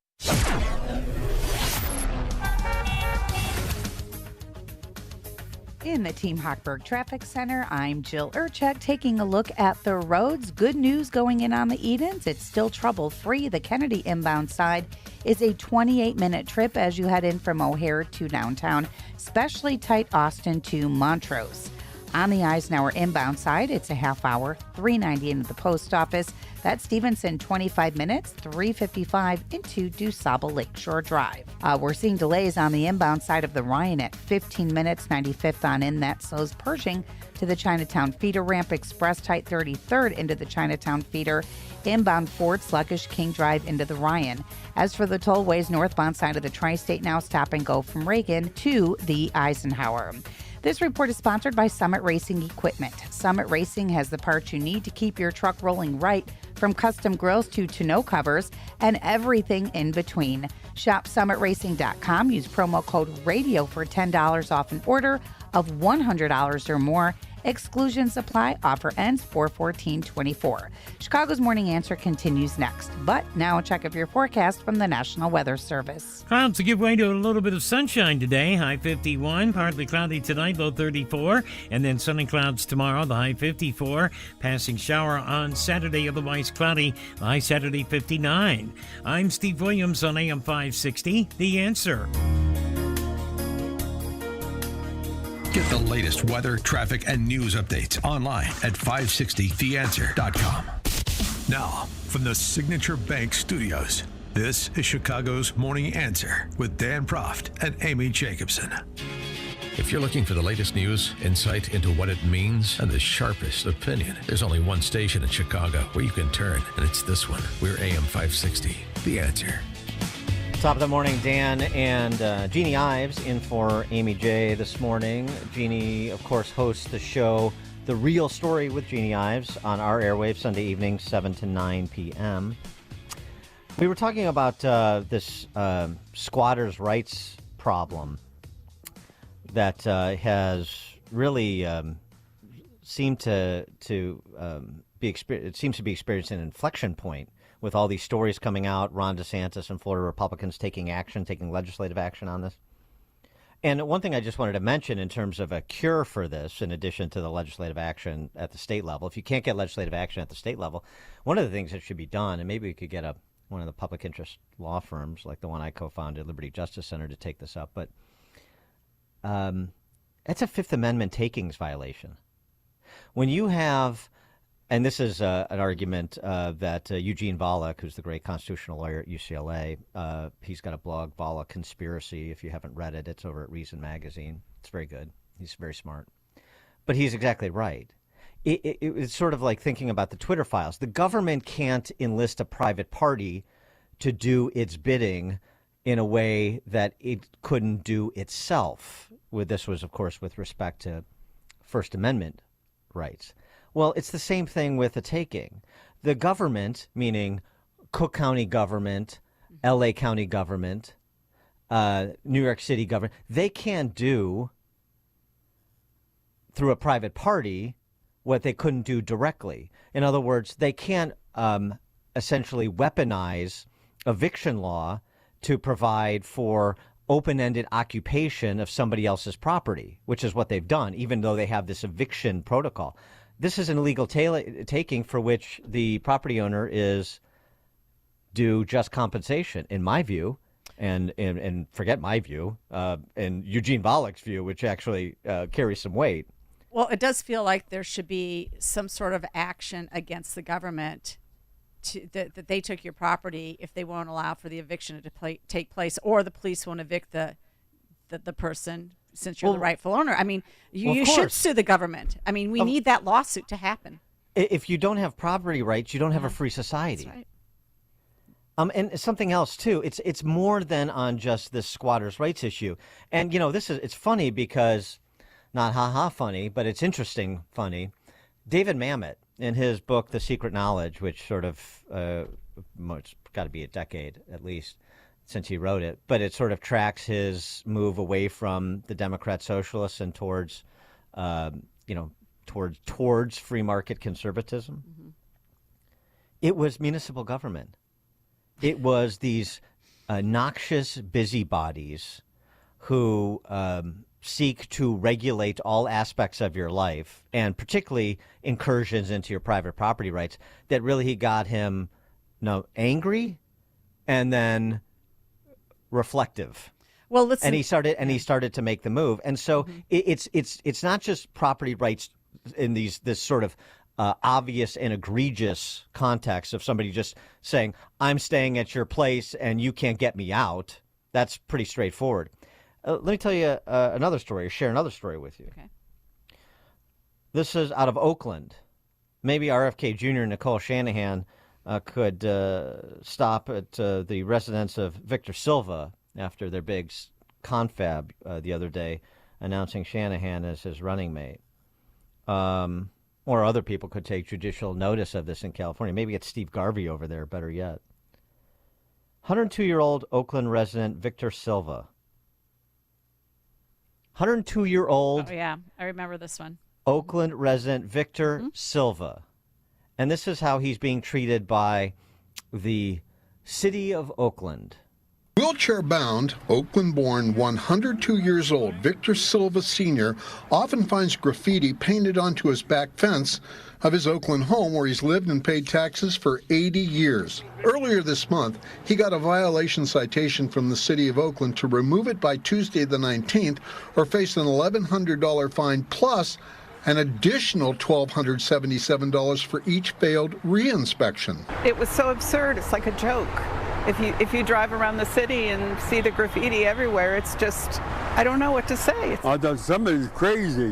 In his younger years, before the wheelchair, he often painted over the graffiti himself. Had a roller and a paintbrush and painted it. It was very, very easy. Because I was a contractor, I'll be 103 in 2 months or so. That slowed up a little bit, These days, that task falls to his 70-year-old son, Victor Jr. It's hard to keep up with it because as soon as we get it painted, it's good to be graffiti on it again. And it won't last. But, like you said, there's graffiti right there. Who's fixing that?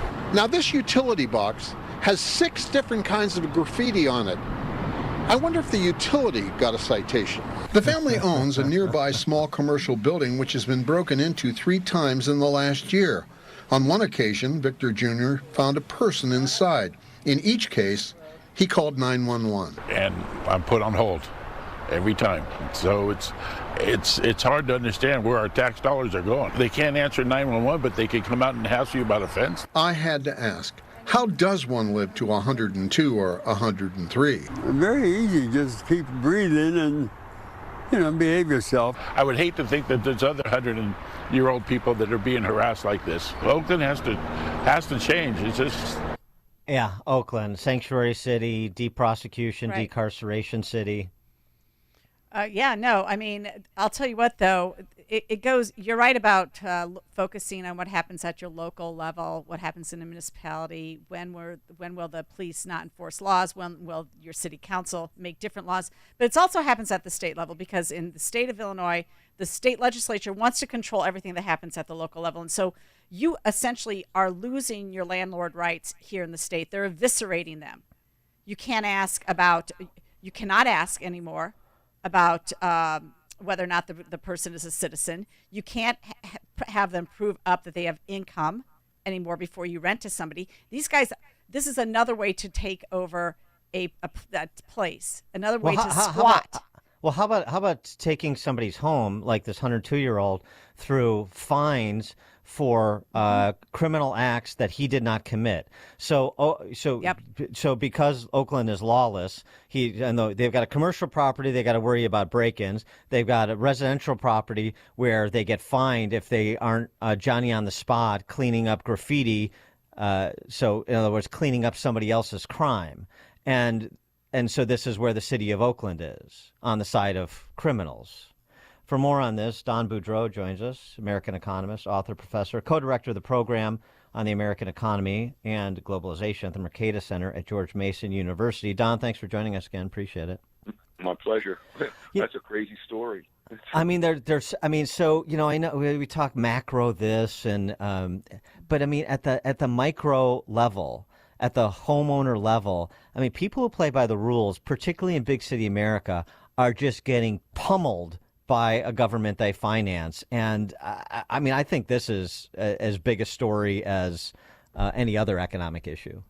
Well, progressive ideology is just uncaged now, and it is the ruling way of thinking of most people in big city governments, and they have these textbook notions that you have exploiters, and exploiters are the people who own property and work and earn income, and the people who are poor, they must be poor because they're being exploited by the exploiters. And so we have to do everything we can to bestow favors upon the poor. And of course, that creates incentives to commit crime by defunding the police, talking about defunding the police. It's a nutty ideology, but it's one that is mysteriously, to me, still prevalent among so many people. I wish more people would have the experience that David Mamet had. By the way, it's a great book. I'm glad you mentioned it. Because it did change him. I don't know why it doesn't change more people's minds. Well, it's sort of we see this obviously in Chicago, and you understand the mentality very well. But it's like, this is terrible. I'm going to vote for the other Democrat. To pretend like that the other Democrat is the one who's going to bring change, and then you're just on this merry-go-round. Well, am I not wrong? But isn't in Chicago's case, isn't the other Democrat truly better than the one you actually elected? No, not really. No, I mean, we continue to find new bottoms. We've gone from Lightfoot to Brandon Johnson. We hit bottom and we dig here. Yeah, wow. Okay, I thought Dallas was at least a little bit better. Oh well, Vallis, if he would have won, perhaps marginally, but I mean, it's all just sort of pace of descent. There's no change in attitude. Particularly the coastal and northern big cities are in the grips of this, but it's a nationwide unfortunate phenomenon, and I truly don't understand it, because when you are at the local level, you experience that kind of tyranny, you experience that kind of lawlessness, and why it doesn't change more people's minds and wake them up to the cancerousness, the malignancy of that ideology is beyond me. Well, I think it's because if you're not mugged by reality yourself, then you haven't been mugged. So there's a little bit of that going on. Well, Then we're in good shape, because eventually all these people are going to be mugged by reality and by the thugs in their neighborhoods. Well, I mean, it's it comes to that. It's one of those things. It's hard to talk about supply and demand curves, get people to understand basic economics when you hear stories like this. So this is not necessarily economic, but Gary Becker, I mean, human behavior is all economic and in some analysis, and so this is part of it too. So at this event, and a Chicago expat is telling me the story about her neighbor, and this is like when they realized it was time to go. This is a friend of theirs, well-heeled person, lives in the Gold Coast, wealthy neighborhood in Chicago and so forth. She was a block away last year or the year before. I can't remember exactly when it happened, when this rapper, FGB Duck or whatever his name was killed in a drive-by shooting on one of the main high-end retail drags in Chicago on the Gold Coast. A block away. I mean, this was the middle of the day, a drive-by shooting, window shoppers up and down the sidewalks. The place was up for grabs. She was a block away. And she said in response to that, like, in terms of, don't you fear for your safety in Chicago, what's going on in Chicago? The woman said, well, that was a targeted killing. Oh, okay. Well, okay. So as long as I don't get on the wrong side of some rapper or some gang in Chicago, then I'm fine. They're not going to come after me. That was a targeted killing, even though they opened fire and could have killed multiple innocent bystanders. But that's the mentality. The mentality is that, it's the self-delusion that's required to not see things for what they are. It is. I mean, it's truly self-delusion. It's almost an intentional effort to not see things as they are. It's very difficult to explain. You open the segment with this stuff about takings, and I just want to emphasize that's exactly right. When government cannot take property simply by changing the legislative language with which it does it. It can take a hotel. I own this hotel, but it has to pay the hotel owner just compensation for it. But if the government says, you have to let anyone who comes to your hotel live there at whatever price they want to pay for as long as they want to stay, and you can't do anything about it, then that is just as much a property taking as an outright formal one. And it's unfortunate that the courts are so reluctant to see that similarity. I think they might be moving in that direction, but that is a taking, and it's a constitutionally protected form of property rights that's violated by these rent control statutes and by these anti-eviction statutes. And they should all be swept away under the Fifth Amendment's takings clause. I know that Milton Friedman famously said there's no such thing as a free lunch, but the Biden administration is trying to prove him wrong. The Department of Ag plans to provide free lunches to kids, free lunches, quote, including many whose parents earn six-figure incomes. The report is up to 72% of America's 50 million public school students could soon be on free or reduced school, the Department of Ag's free or reduced school lunch program. So now when you think about, this is a poor school, they've got 50, 60, 70, 80% of the kids on free and or reduced school lunch programs. Well, now you have to peel back the layers a little bit to understand just exactly how poor this school is, since everybody's on the dole. Yeah. I live in Fairfax County, one of the wealthiest counties in the country, and I'm sure that this program is going to wind up increasing free school lunches in Fairfax, where, frankly, almost no one is poor. But you're right; it's going to skew the statistics, and you're going to have all the poverty pimps, to use a favorite term of my late colleague Walter Williams. The poverty pimps pointing to how many, as you say, how many children are on free lunches, which must indicate that America is very poor. Unfortunately, given the policies that the Biden administration is pursuing, Americans will be very poor if we don't change those policies very soon. Well, go ahead, Jeannie. I was just going to say, and all that food goes to waste. A large percentage of that food just gets thrown out every single day. They feed them a free breakfast. They take a bite or two. They leave. It all goes to waste. You talk to anybody in the school administration, they'll tell you that. That's because Michelle Obama put together the menu. Maybe it was better food. Imagine the 7-year-old's excitement when they get to see their celery. Yeah. Don Boudreau, American economist, author, professor, co-director of the program on the American economy and globalization at the Mercator Center at George Mason University. Don, thank you as always. My pleasure. And Don joined us on the Turnkey.Pro answer line. This is the morning show more Chicago radio listeners are choosing This is Chicago's Morning Answer on AM 560. The Answer.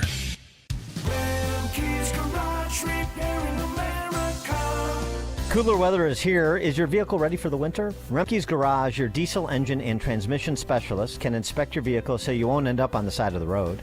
Take it to the experts. Take it to Remke's Garage. The shop at Remke's Garage is equipped with state-of-the-art diagnostic equipment and highly trained technicians. When was the last time you changed your filters, checked your batteries, inspected your tires, belts and hoses, or flushed your coolant? Be prepared. Bring your Mercedes Sprinter, Ford Power Stroke, Dodge Cummins, Chevy Duramax, or Isuzu diesel truck to Remke's Garage and have your tires inspected as well. Ask about the fleet-worthy commercial-grade Toyo Celsius Cargo all-weather tire. The premier tire to accommodate the rainy, icy, snowy, and cold weather we encounter here in the Chicagoland area. Don't get stuck. Remke's Garage is your diesel and Toyo tire headquarters. Visit remkesgarage.com, that's REMKES garage.com, and schedule your inspection today. Can you read this email for me? Of course. Jeez, I wish they could do something for your eyesight. Me too. But you heard what they said. There's nothing we can do. When vision loss can't be corrected with glasses or surgery, and hope seems lost, turn to Spectrios Institute for Low Vision. Spectrios doctors specialize in the treatment of vision loss related to eye diseases, such as macular degeneration, glaucoma, and diabetic retinopathy.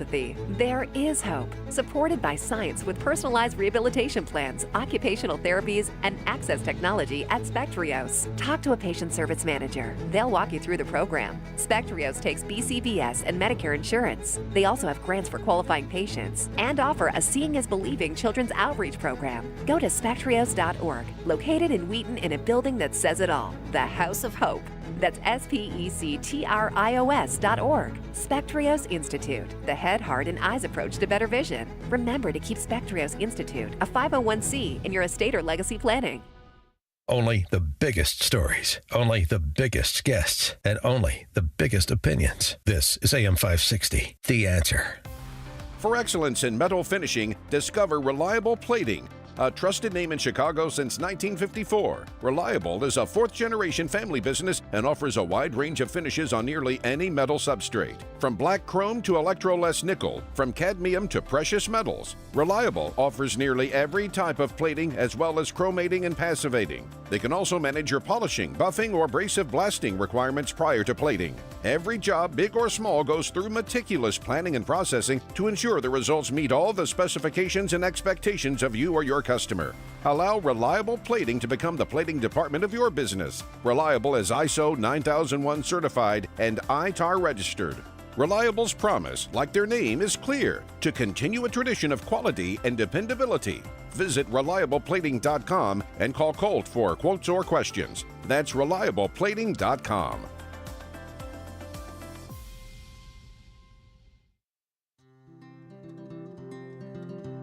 Balance of Nature's fruits and veggies supplements, changing the world one life at a time. When I go out, I take a bottle of each because sometimes I end up talking to people in the restaurants here. Someone looking at them, I say, oh, this isn't a Christmas decoration, this red and green.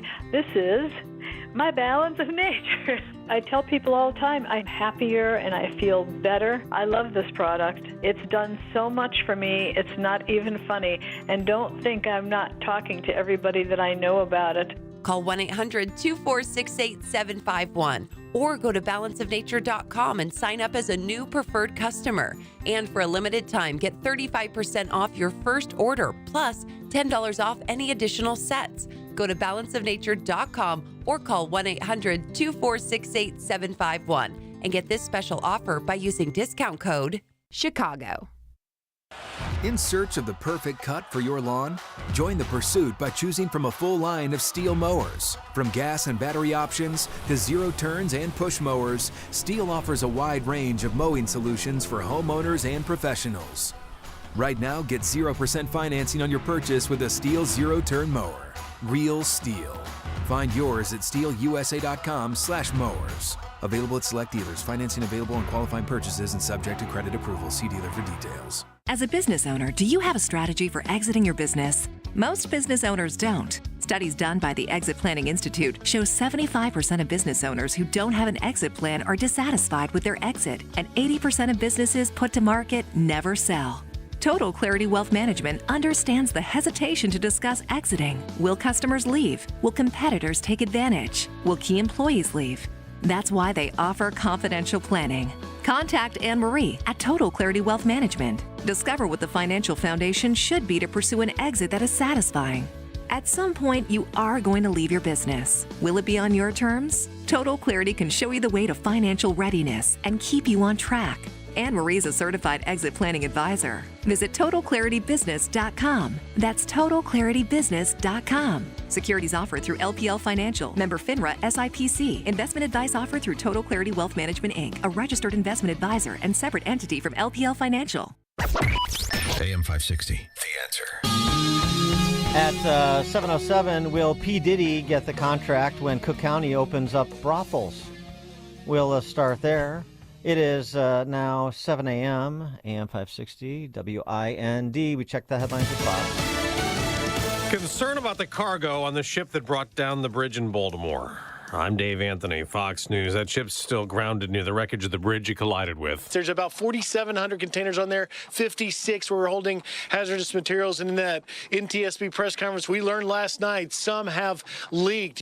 Now, Fox's Griff Jenkins is near the bridge in Baltimore the morning after divers recovered 2 bodies in a submerged truck. 4 other construction workers remain missing and presumed dead, but they won't search today. Because they believe that the wreckage underneath the water is so hazardous towards the divers, they're going to move to the salvage effort to start trying to get cranes out here. Iran-backed militants have again targeted an American warship in the Red Sea. U.S. Central Command says it successfully destroyed 4 long-range attack drones in self-defense. The Houthis have waged a months-long campaign, first against commercial ships they said had links to Israel, then against the military alliance out there to stop them. Fox's Jonathan Savage. Former President Trump's lawyers will go to court in Georgia this morning trying to get the state's election interference case dismissed, claiming it's criminalizing his free speech rights. Meanwhile, Ashley Merchant, a lawyer for a Trump co-defendant, tells Fox they'll also try to get the judge to remove DA Fani Willis over a romantic relationship with the special prosecutor she hired. We're going to be arguing that his decision actually should have gone farther, and it should have actually disqualified her. The judge allowed Willis to stay on the case because Nathan Wade resigned. The former president won't be in court there. He'll instead be in New York to attend the wake of a New York City police officer shot and killed at a traffic stop Monday. President Biden will attend a fundraiser in New York City with former presidents Obama and Clinton. And in a new Fox News poll, 26% of voters say the economy is good. 38% don't like how President Biden is handling it. Looking at the presidential race head-to-head, former President Trump has an edge over President Biden, 50 to 45%. That's Fox's Gernal Scott. America's listening to Fox News. Good morning. It's 31 degrees in Chicago in the AM 560 The Answer newsroom. I'm Nikki Whaley. The collapse of the Francis Scott Key Bridge in Baltimore is a global crisis. That's what Maryland Governor Wes Moore told reporters. The port's one of the busiest on the East Coast. He says the national and world economy depend on the Port of Baltimore as it handled $80 billion in foreign cargo last year. Donald Trump says Robert F. Kennedy Jr.'s presidential bid is great for his MAGA movement. In a post on Truth Social, Trump argued that Kennedy will likely siphon off votes from President Biden in the election. The former president called Kennedy the most radical left candidate in this race. This as Kennedy on Tuesday announced tech entrepreneur and attorney Nicole Shanahan as his running mate. I wanted someone who was battle-tested, able to withstand criticism and the controversy and all the defamations and slanders and perjuries that are thrown against anyone who embarks on a presidential campaign. The move could give the independent's long-shot bid for the presidency an influx of cash and possible momentum as he aims to get on more state ballots. It's opening day on the South Side. The Chicago White Sox open up the regular season against the Tigers at Guaranteed Rate Field this afternoon at 4:10. Tickets are still available. Meanwhile, the Cubs open up on the road against the reigning World Series champs, the Texas Rangers. News is a service of the daily podcast of Chicago's Morning Answer and the Sean Thompson Show. Hear both shows with limited commercials when you subscribe for free to the daily podcast at 560theanswer.com/podcast. A check of the roads coming up in 2 minutes on AM 560, The Answer. The Sean Thompson Show. Because what these lying rat bastards known as Democrats want you to think is that Joe Biden and our circumstances are happenstance. It's just happenstance rather than what it really is. The clowered, pivot-controlled demolition of our society. They're going to blame Trump for anything. And the saddest part of all is that 99% of the moron Democrat voter doesn't understand what he did. The Sean Thompson Show. Weekday afternoons at 4 on AM 560. The Answer. Hi, I'm Gary Rabine, founder of Rabine Paving and the Rabine Group. I'm a partner of Job Creators Network. I believe that less regulation is important to American freedom and protecting the American dream. Job Creators Network allows me to engage in the fight against job-killing regulations and allows me to network with thousands of other business leaders locally and nationally to grow my business and to fight to protect the American dream. Job Creators Network has been instrumental in winning many battles protecting freedom and small business over the past 10 years, stopping the Biden vaccine mandate and stopping the Biden student loan bailouts at the U.S. Supreme Court. These are two amazing wins. The JCN team has taught me that we can make a difference. For $1,500, only $1,500 per year, you can partner with me and Job Creators Network and fight for the American dream. Find us at joinjcn.com. That's joinjcn.com. Partner with me today and join us to fight for our American dream. Pure Talk believes in American values and that free should mean exactly that, free. Well, switch to Pure Talk today and you'll get a free Samsung 5G smartphone. Now, qualifying plans start at just $35 a month for unlimited talk, text, 15 gigs of data, and, of course, mobile hotspot. Just dial pound 250, say the keyword Pure Talk, claim your eligibility for your free brand new Samsung 5G smartphone. Start saving on wireless today and switch to my cell phone company, Pure Talk. Hi, I'm Martha Stewart. Every year, more than 4 million pets enter shelters here in the United States. My friends at American Humane have been helping animals since 1877. The goal is to ensure that pets have a safe shelter, especially during natural disasters. Adopting a shelter pet allows shelters to help more animals awaiting care. Please consider adopting today and take some time to learn more about American Humane's other work at americanhumane.org. I'm Dr. Michael Strasberg. I'm a dentist. I've been practicing for 44 years. In my practice, we talk to patients about their health, their nutrition. People think of the mouth as something separate from the rest of your body, but the healthier you are, the healthier your mouth is. You know, when you're younger, your mother would say, eat your fruits and vegetables. But as you get older, that sometimes gets shoved to the side. And Balance of Nature has been one of the best supplements to fill the void in the fruit and vegetable area. When I did this, I felt a noticeable difference. I felt better. Anytime you can feel better, I don't care what age you're at, you know, that's a big plus. I don't stuff anything down, anybody's mouth, but hey, this has worked for me. Why not try Balance of Nature? Simple, easy, take it, and it's going to help. Go to balanceofnature.com and get 35% off plus $10 off any additional sets as a preferred customer by using discount code Chicago.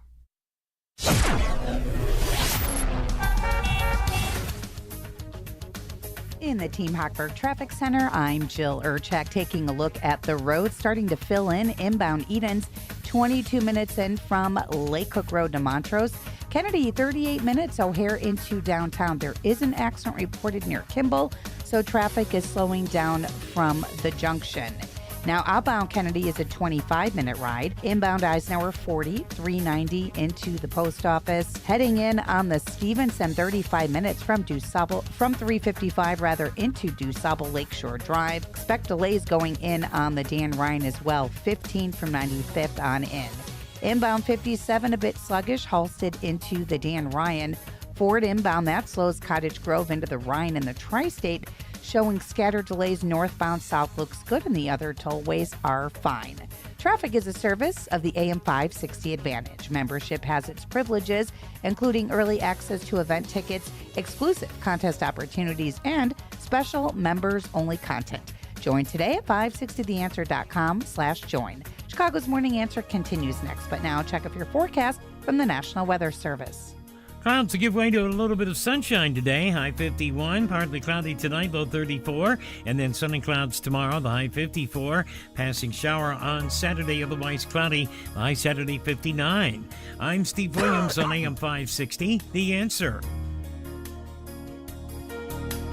Get the latest weather, traffic, and news updates online at 560theanswer.com. Now, from the Signature Bank Studios. This is Chicago's Morning Answer with Dan Proft and Amy Jacobson on AM 560. The Answer.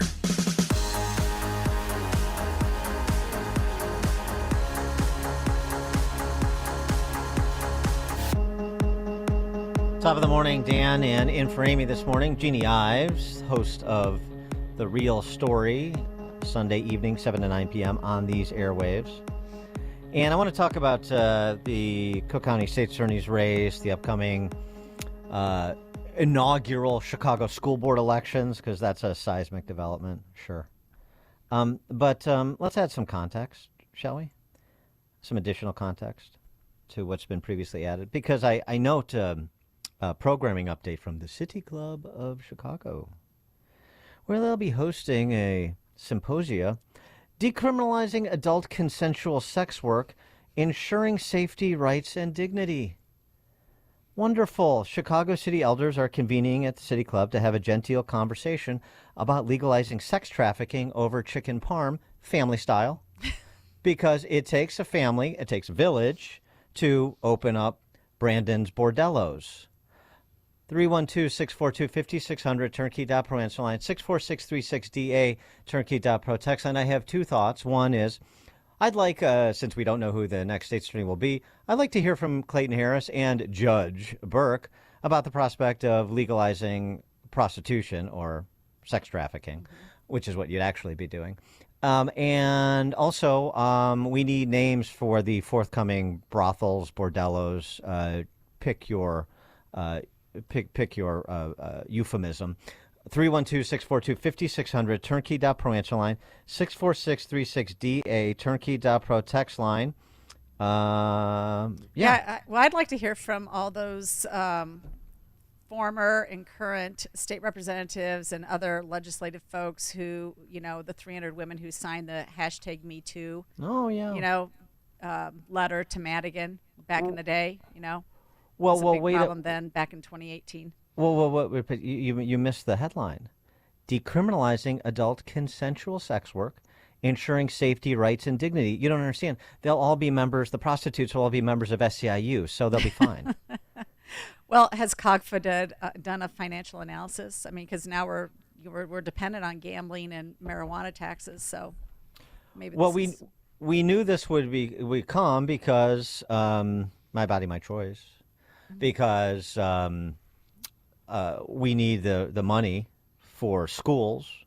So, I mean, what's a better way to provide that additional increment that CPS needs for more wraparound services than to have people patronizing prostitutes? Well, we'll see if Kelly Cassidy runs that bill. Be right up her alley, I think she likes women. I mean, it's a great fundraising opportunity. The dads and moms who Kelly Cassidy and moms of CPS can come together and think about this as a revenue stream. We got some early name suggestions here. Gimme Doe's Hose, part of the Brandon Johnson Gimme Dat empire. The Gimme Dat grocery stores, the Gimme Dat House, public housing, government housing. Gimme Doe's Hose. I like that. Windy City Whorehouse. It's not bad. All right, take your calls. 312-642-5600, turnkey.pro answer line, 64636DA, turnkey.pro text line. I don't want to say this is the last frontier, but it is the next frontier. As you said, we've got our abortion mills, we've got our gambling halls, we've got and they go hand in hand. Like we've all got of it our goes together, dispensaries. right? Yeah, all that goes together, right? All of it. Well, that's the whole point. You have point. to have the abortion mill if you're going to have the prostitution. Well, you've got the dispensary, and then you've got the prostitution. And I suggested this way back when under Governor Rod Blagojevich. When Blagojevich, remember, it was Keno for kids. We were going to fund schools by instituting online Keno as another way to get into the back pockets of Illinois residents. The state-sanctioned gambling. Don't gamble unless it's all we need is a unless we're cartoon taking character. a cut. We need a cartoon character around this, like we had, Squeezy the Pension Python. Well, the other thing is, I think we need to vertically integrate, to reduce overhead. So, I mean, why not just have the marijuana dispensary, the gambling level hall? 1, gambling 2 is level 2 on the, No, well, but no. Yes, you could do a strip mall, but I'm even focused more on centralizing it. You first of all, you have like a croupier also teach the math class, because who knows numbers better. But I mean, you house the abortion mill because I mean, it's not like there's parental notification or anything. So you just house the abortion mill. Kids are gonna smoke dope, so you put a marijuana dispensary. You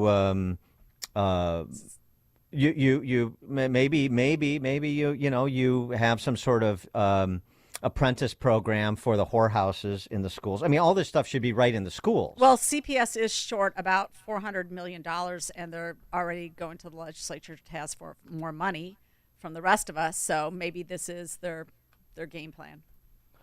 I don't know. I mean, Sounds good. Again, I mean, these are visionaries. These are our city elders. So it's exciting times. So on the Cook County State's Attorney's race, while we're thinking up some names to, I mean, we name snowplows. So why can't we provide some suggested names for the forthcoming dens of iniquity? I think so. But while we're talking about this, and from a law enforcement or lack thereof perspective, you had a piece, as we're still waiting with bated breath for some pronouncement from Cook County as to the apparent victor. You had a piece that sort of compared what's happening in the Cook County State's Attorney's race to a judicial race in the Northwest suburbs. I thought was interesting. Tell us the story of Frank DeFranco. Well, and if you go to breakthrough-ideas.com, you can read this entire synopsis of what happened in the Frank DeFranco case. But this synopsis was written by Shar Foss-Egeman, a friend of mine, and she was also the vice chair for the Illinois Republican Party at one time. So she writes about Frank DeFranco's race in 2020, and it's really a tragedy. So he's up on election day by over 10,000 votes, and then you've got 14 days to count votes in the state of Illinois. So 14 days later, he's up 485 votes, and he should have won that race. It should have been his, but again, in Cook County, the rules don't matter. So they keep counting votes and counting votes and counting votes. They count votes for 5 more days, and they all of a sudden find about 5,000 and some new ballots. And lo and behold, he loses by 502 votes to this other lady named Fallon. And so this is the Karen Yarborough way of counting votes. Now they go to a court case with Karen Yarborough is the Cook County clerk. For those Yes. of you not scoring at home. So they go to a court case over it, and Frank's like, you know what, we're gonna do a partial recount. So they look at the partial recount, and first thing he asks for is he's like, I want all the mail-in ballot envelopes. Well, they couldn't find them, but then magically what appeared is they found all these electronic images for all but 455 of these mail-in ballot envelopes, the images. So they start to look at the images, and 70% of the images had been partially redacted by the clerk, and those redactions were so poorly done that the contents of the envelope were still visible, and his legal team noticed that 70% of the images, the clerk had attempted to hide blank voter signature fields, blank voter address fields, blank witness signature fields. And in other words, this is a total scam. They attempted to cover up the counting of 8,186 faulty mail-in ballot envelopes. Faulty, completely faulty. So he goes to court, he continues to go to court, and of course what happens is that the 3-panel judge eventually in just October of 2023, so nearly 3 years after the election, says, you know what, yeah, we know that she counted ballots 5 days after the deadline date of 2 weeks after the election, which is preposterous to begin with. But we don't think that that's a mandatory provision of election law in Illinois. We just think it's directory. So this is basically Karen Yarborough. Hello, Eileen O'Neill Burke. She can keep counting as long as she wants to keep counting. You think it's over? It's not quite over yet. Well, yeah, I mean, it's stealing it fair and square, and Cook County doesn't really care, number one. Number two, what we've learned, or everybody should have learned, if you don't have a program on the front end, good luck trying to get the courts to intervene on the back end. And so that may be the case with Burke, although I still think she has a chance to hang on, Yeah, you might win your bet against Amy. Yeah, I think she has a chance to hang on officially, and then we'll see how Clayton Harris wants to fight it, or the converse is this is the same story. Carl in North Lake, you're on Chicago's Morning Answer. Yeah, I'd like to comment about the sex traffic workers.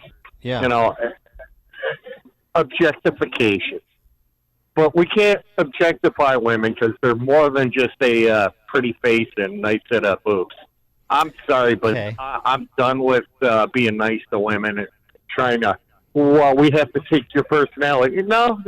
You decided to go down this road of my body, my choice. I do what I want, but don't look at me. Well, we're going to look, and we're going to look hard. And when it comes to ordering my call girl, I want a blonde, about 5'6", 130 pounds. She's got to be a virgin and born a woman. With a good stipulation there, born a woman. Thanks for the call, Carl. We're not taking orders here, though. You're going to have to wait for the doors to open. But I appreciate your enthusiasm. I mean, that's exactly what we need. Is we need enthusiasm so that the city and perhaps the state get the revenue they need to continue to maintain Illinois as Candide, the best of all possible worlds, right?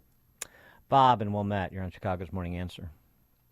Hey, good morning. And in the spirit of opening day, Dan and Jeannie, I believe that the dens of inequity north of Madison Avenue should be heretofore known as the Chicago Rubs, and south of Madison will be the Chicago White Sox. Okay. I imagine this devolving into the prurient. I know, I've instigated it. Len in Highland Park. I got the perfect name. Okay. Pritzker's Golden Corral. All you can eat and all you can boof. Alex in West Dundee. Hey, it's funny, when they came out with the lotto, they said they're never going to need any more money for the schools. Then it was the casinos. Now we could have sell pot everywhere. And I've been telling everybody I know, next is the hookers. So, but I know what union they're going to be in. It's got to be the pipe fitters all the way. I-O.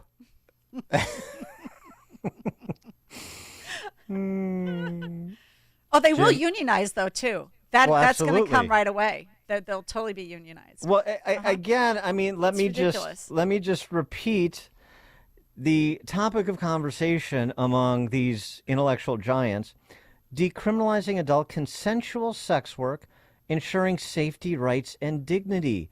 There is nothing that is more sacred to our political ruling class than an individual's dignity. Haven't they not made that clear? Well, now that they'll have constitutional protections, too, when, the guy wants to negotiate a lower price. Nope, you can't destroy my economic welfare. The Constitution in Illinois says I'm protected as a union worker from economic harm. Jim in Crown Point. Okay, the only way the governor could be a bigger idiot is if he gained more weight. The name I'm going to hijack from a brand, how about Chick-fil-A? Hi-oh. I think we'll have a copyright infringement action there. So, I don't know. I mean, I think about it, in terms of empire building. And so, and I think Pritzker may be open to being a passive beneficiary, but I mean, he doesn't want to put his good name on something like that. But in the city, it's a little more salty. So maybe, I still think the leader in the clubhouse is make it part of the gimme dat empire. And it's also sort of, it strikes the right political, cultural note. Gimme those hoes is not bad. Well, I mean, what do you think? Is Cardinal Supich going to weigh in on this one, too? Oh, no. The Catholic Church will take a neutral position on legalization of prostitution, of course. He'll well, let me put it another way. He will fight. He will fight as fervently against the legalization of prostitution, legalization of sex trafficking, as he has the legalization of abortion on demand, all 9 months, taxpayer funded, make Illinois the abortion mecca of the Midwest. So yeah, same thing. Gambling, marijuana, all of it. No fight. Yeah. Mm-hmm. Yeah, I think that's right. Dan and Jeannie, Chicago's Morning Answer. I don't think we're talking about love here. We're talking about sex in front of the children. Sex cauldron? I thought they closed that place down. This is Chicago's Morning Answer. Your show keeps me alive during the week. There's nobody I'd rather listen to between 5 and 9 in the morning than you guys. On AM 560, The Answer. Hi, it's Scott Tucker, host of Retirement Dakota. Copy of my latest book, Escape Illinois, Should I Stay or Should I Go? Just go to retirementdakota.com. That's retirementdakota.com. And please listen every Sunday at 8 a.m. and again at 5 p.m. on AM 560, The Answer. Freedom begins with you. Learn how to spot and call out corruption like the Edgar County Watchdogs do. On Saturday, April 13th, Breakthrough Ideas invites you to a training and panel discussion at the Abington Distinctive Banquets in Glen Ellen. Spend the morning interacting with Kirk Allen and John Kraft of the Edgar County Watchdogs. They'll discuss strategies and basics for keeping watch on your tax dollars in your community. You'll hear from Diane Benjamin, blogger for BLN News, Amanda Piker, a No Goshen activist, and Brittany Norwood, a Dalton whistleblower. Session is from 9 a.m. to 12 noon and includes training, discussion, and breakfast. Tickets are only $15 and are on sale now at breakthrough-ideas.com. You'll be immersed in the experience with like-minded people and learn some skills from other watchdogs. Freedom begins with you. Saturday, April 13th at the Abington, presented by Breakthrough Ideas. Go to breakthrough-ideas.com to buy tickets now. I'm attorney Stephen Leahy. My father was a union ironworker, just like his father, but while he inherited his father's skill, he did not inherit his tolerance for taking orders from union bosses. He needed a change, something that was his, something where he could call the shots. So he started a janitorial company. His company cleaned grocery stores and airplane hangars, dentist office and construction sites, hardware stores and restaurants. As his business expanded, so did the complexity of managing it, especially the taxes. Preparing tax returns requires records, and Dad just never got accustomed to keeping good records. That was a mistake. It cost him his business. Initially, I followed my father and grandfather and became a union iron worker. Third generation. I'm very proud of that legacy. Now I'm a tax attorney. I help business owners protect what they've built. Fighting back against the IRS is personal to me. If you own a business and have tax troubles, fight back. Go to fightbacknow.com. That's fightbacknow.com or call 312-664-6649. Become a freedom fighter today. Have you ever had water in your basement or crawl space and just couldn't tell where it came from? You just didn't know who to call. Was it a foundation leak, a dripping pipe, condensation, or a sewer backup? Hi, I'm Roy Spencer, and I've got some great news for you. If you have water or dampness in your basement, you don't have to diagnose the problem before you can get help. Permaseal is the only Chicagoland service company that has over 40 years in solving basement leakage problems, as well as having licensed plumbers on staff. Our consultants are well trained to identify and solve your water issue. Whether it's a wall crack, a failing sump pump, a leaky pipe, or even municipal sewer backup, we've got the expertise to diagnose and permanently solve your problem. Got water? You know who to call. Permaseal. 800-421-SEAL. That's 800-421-7325 or permaseal.net. Known best for being better, Permaseal. This is the time of year to enjoy life, so stop letting pain in your joints keep you from doing what you want to do this spring. Call QC Kinetics now. QC Kinetics is the nation's leader in regenerative medicine. I'm talking lasting joint pain relief, folks. No surgery, no drugs, and no downtime. QC Kinetics is literally transforming lives. Their advanced treatments harness your own body's ability to restore and repair damaged joint tissue. No pain pills, no risky surgery. This is an all-natural solution. QC Kinetics has tens of thousands of satisfied patients who've reclaimed their mobility. Take action now. Live your best life this spring and summer. It's a great use of your tax refund, by the way. So call QC Kinetics for a free consultation. 312-809-5955. 312-809-5955. That's 312-809-5955. Imagine what your future looks like. Is the picture a little blurry?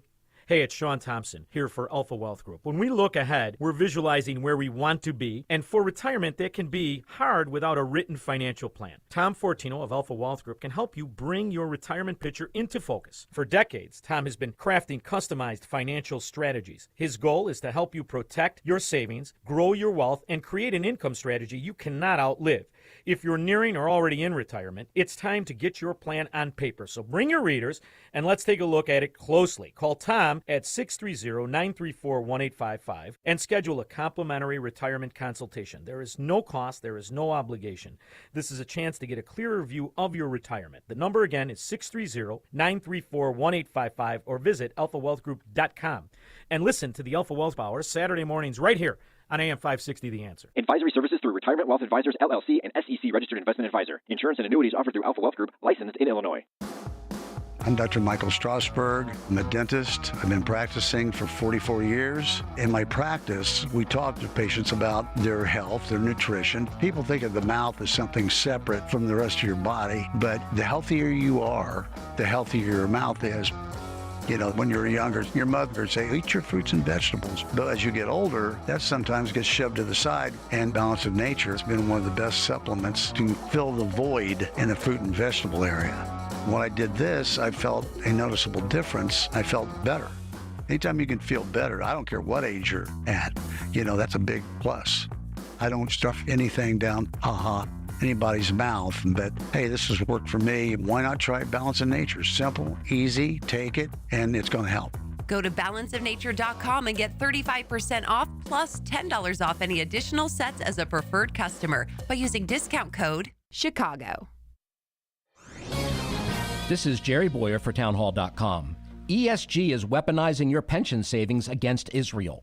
A left-wing corporate activism clearinghouse called the Interfaith Center for Corporate Responsibility has been sneaking proposals onto the ballots of major American companies, such as Marriott, Raytheon, Lockheed, and Amazon, which attempt to pressure the companies to divest from Israel's economy and disarm her. These proposals seek to deprive Israel of weapons, tech support, and foreign capital. They also make bizarre references to Israel as an alleged apartheid state. This clearinghouse is funded by various investment funds, which include those of the American Baptist, Methodist, Presbyterian, and Episcopalian denominations. If you are a member of any of these denominations, demand to know why they are supporting this center. And while you're at it, if you are an investor in any of those companies, make sure you vote against these proposals and their assault on the Jewish state. Do not allow your investment dollars to be used in the left's desire to destroy Israel. AM 560, The Answer. Dan and Jeannie Ives in for Amy J this morning. You know, it's just thinking about those forthcoming Gimme Does Hoes brothels that the Gentile said in the city are going to set up. You know, we're focused on women, but also don't forget, I think there's a lot of Republican men that would be happy to participate. They live in places like Hinsdale, and also. And I don't mean for the distaff side either, these prostitutes. And a lot of Republicans in the party itself, like in Springfield, that whore themselves out all the time. I mean, for example, former party chairman Pat Brady, I mean, he's a sperm receptacle for personal packs. Terry Cosgrove, I'm sure he'd be happy to do his part for the kids and for the city and for the state. Sure, there's a lot of them, aren't there? Yeah, that's a different type of whoring. Yeah, yeah. But still... you know, once you've given in to whoring, there's no governor on that. Coming up at 7:37, we'll talk to Wisconsin Republican legislator Brian Stile, just over the Cheddar Curtain there in the 1st Congressional District, Kenosha. Are we going to have another fight over who shall be the House Speaker? We'll start there at 7:37. Now we check the headlines with Nikki Whaley. Good morning. It's 31 degrees in Chicago. In the AM 560 The Answer newsroom, I'm Nikki Whaley. On Wednesday, the head of the National Transportation Safety Board said that the ship that slammed into the Francis Scott Key Bridge in Baltimore was hauling nearly 60 containers filled with hazardous materials, including corrosives and flammables, and some of the containers were breached, creating a sheen on the water. She said a full investigation into the matter could take 1 to 2 years and that a preliminary report should be released in 2 to 4 weeks. Federal officials are also monitoring nearly 2 million gallons of fuel in the cargo ship for its spill potential. Most Americans now believe that marijuana should be legal. A survey from Pew Research Center found 88% think that cannabis should be legal for medical use and recreational use. While nearly 6 out of 10 believe it should be legal for both uses, around 3 out of 10 think it should only be used for medical purposes. About 10% believe it should be outlawed. News is a service of the AM 560 store. Order t-shirts, hoodies, and more from your favorite AM 560 brands, including Prof University and The Sean Thompson Show, when you go to 560theanswer.com/store. For the past 8 years, AM 560 has welcomed Dennis Prager to Chicago for a night of cigar smoking and great conversation. And this year, on Thursday, May 23rd, we welcome Dennis back for one final cigar night, presented by Control Point Engineering. Join Dennis, Dan Proft, and Sean Thompson for a night you won't want to miss. Tickets are on sale now at 560theanswer.com/cigar. That's 560theanswer.com/cigar. Sponsored by Quick Delivery Service.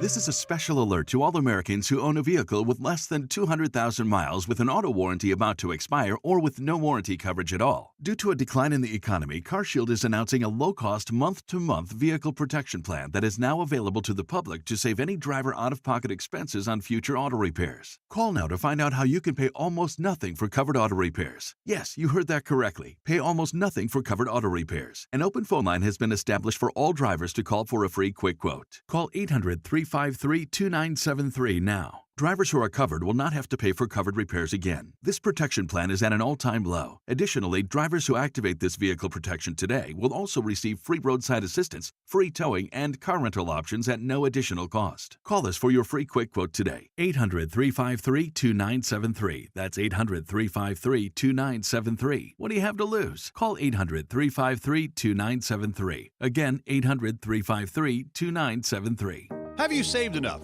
What are you going to do with Social Security? What will your taxes look like in retirement? Scott Tucker believes retirement planning should be easy, and you should be able to get all the information you need in one place. That's why Scott created the Retirement Decoded Toolkit, a comprehensive resource for your retirement. In it, you'll find a copy of his latest book, Escape Illinois: Should I Stay or Should I Go? This book will provide insight on taxes, Social Security, income, and more. To get your free Retirement Decoded Toolkit, text KIT, K-I-T, to 847-474-3888, or go to retirementdecoded.com. Now, in addition to the book, you'll also receive resources on retirement's most common concerns. Get your Retirement Decoded Toolkit from Scott Tucker right now by texting KIT to 847-474-3888, or go to retirementdecoded.com. Investment advisory products and services made available through AE Wealth Management, LLC. A registered investment advisor, this is a paid placement. I'm Dr. Michael Strasberg. I'm a dentist. I've been practicing for 44 years. In my practice, we talk to patients about their health, their nutrition. People think of the mouth as something separate from the rest of your body, but the healthier you are, the healthier your mouth is. You know, when you're younger, your mother would say, eat your fruits and vegetables. But as you get older, that sometimes gets shoved to the side. And Balance of Nature has been one of the best supplements to fill the void in the fruit and vegetable area. When I did this, I felt a noticeable difference. I felt better. Anytime you can feel better, I don't care what age you're at, you know, that's a big plus. I don't stuff anything down, anybody's mouth, but hey, this has worked for me. Why not try Balance of Nature? Simple, easy, take it, and it's going to help.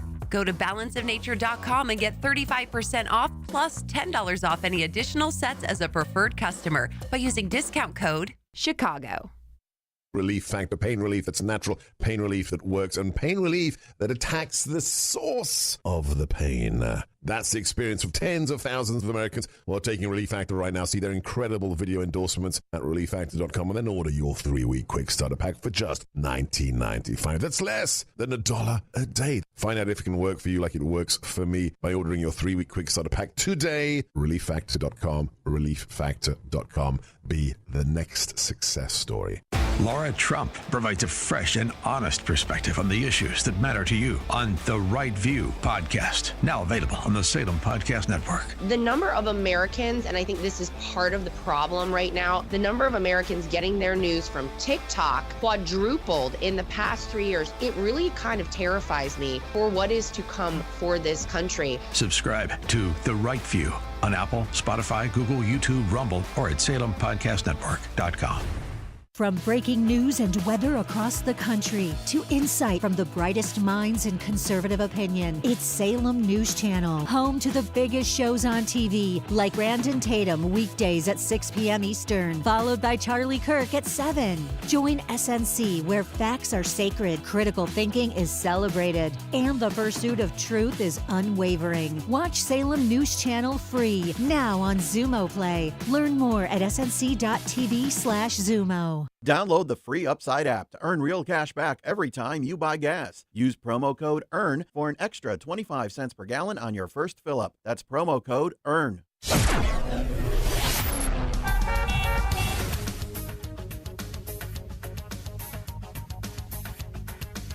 In the Team Hochberg Traffic Center, I'm Jill Urchat, taking a look at the roads. Kennedy, 45 minutes, and from O'Hare to downtown. On the Eisenhower, 45 minutes as well, 390 into the post office. Stevenson going in is a half hour from 355 into DuSable Lakeshore Drive. Now the inbound Ryan holding at 15 minutes, 95th on in. Those express lanes tight, 43rd to the Chinatown feeder ramp. Skyway, I-57 and the Ford, all of those are clear. There are delays both directions along DuSable Lakeshore Drive. The Tri-State also heavy northbound Roosevelt to the Eisenhower. However, the Jane Addams, the Reagan, and the Veterans Memorial Tollway all good. And an accident in Gurnee at 41 before Washington Street. This traffic update is a service of Quick Delivery Service. When you need same-day delivery, when you need the fastest service, when you need a last-minute delivery, call Quick Delivery Service 847-534-2224 or go to quickdelivery.com and get a quote right now. Chicago's Morning Answer continues next, but now check out your forecast from the National Weather Service. Clouds to give way to a little bit of sunshine today. High 51, partly cloudy tonight, low 34, and then sunny clouds tomorrow, the high 54. Passing shower on Saturday, otherwise cloudy, high Saturday 59. I'm Steve Williams on AM 560, The Answer. Get the latest weather, traffic, and news updates online at 560theanswer.com. Now, from the Signature Bank Studios, this is Chicago's Morning Answer with Dan Proft and Amy Jacobson. Only the biggest stories, only the biggest guests, and only the biggest opinions. This is AM 560, The Answer. Top of the morning, Dan, and in for Amy J this morning, Jeannie Ives, former state rep and current host of The Real Story with Jeannie Ives, Sunday evenings, 7 to 9 p.m. on these airwaves. More lawlessness at the hands of Biden buddies, more Biden buddies who have victimized the law-abiding. We mentioned this yesterday. Let's just run through a few examples that leads up to an important question. Venezuelan detained as a public safety threat after prosecutors said he choked a woman into unconsciousness and then sexually abused her on the campus of UIC this month. 3 hours later, he followed another woman from a Northwest Side CTA station and choked her during a robbery attempt. We told you the other day about another Venezuelan here illegally who was picked up by ICE in Cicero, an anonymous tip, as I understand it, who is a known member of Tren de Aragua, the international gang that hails from Venezuela. And he was picked up after a drive-by shooting in Little Italy, if I'm remembering correctly. We have this story. We're all border states now. We have this story out of Alabama. This morning, an illegal immigrant man is behind bars accused of raping a mentally incapacitated teen. Enterprise police arrested Pablo Mendoza after getting word of a crime happening last month. Sheriff Scott Byrd confirmed to WDHN that Mendoza is in the United States illegally. Authorities say that Mendoza had sex with the teen, and the teen could not consent due to her being, quote, physically helpless or mentally incapacitated. Mendoza is charged with the rape in the first degree and is currently being held in the Coffee County Jail without bond. The murder of Ruby Garcia in Grand Rapids. This man who entered the United States illegally is facing murder charges in Michigan after the death and carjacking of a 25-year-old woman he was dating. Police say Brandon Ortiz Vite used a handgun he bought illegally to shoot Ruby Garcia multiple times on Friday before leaving her body on the freeway and driving off in her car. Federal officials say he is from Mexico and was deported from the U.S. back in 2020, but returned. Of course he did. By the way, I saw some of the headlines on that Ruby Garcia story. Carjacking gone wrong. Is there a carjacking that went right? What is the reporting on this? It's just astounding. So that's just a snapshot.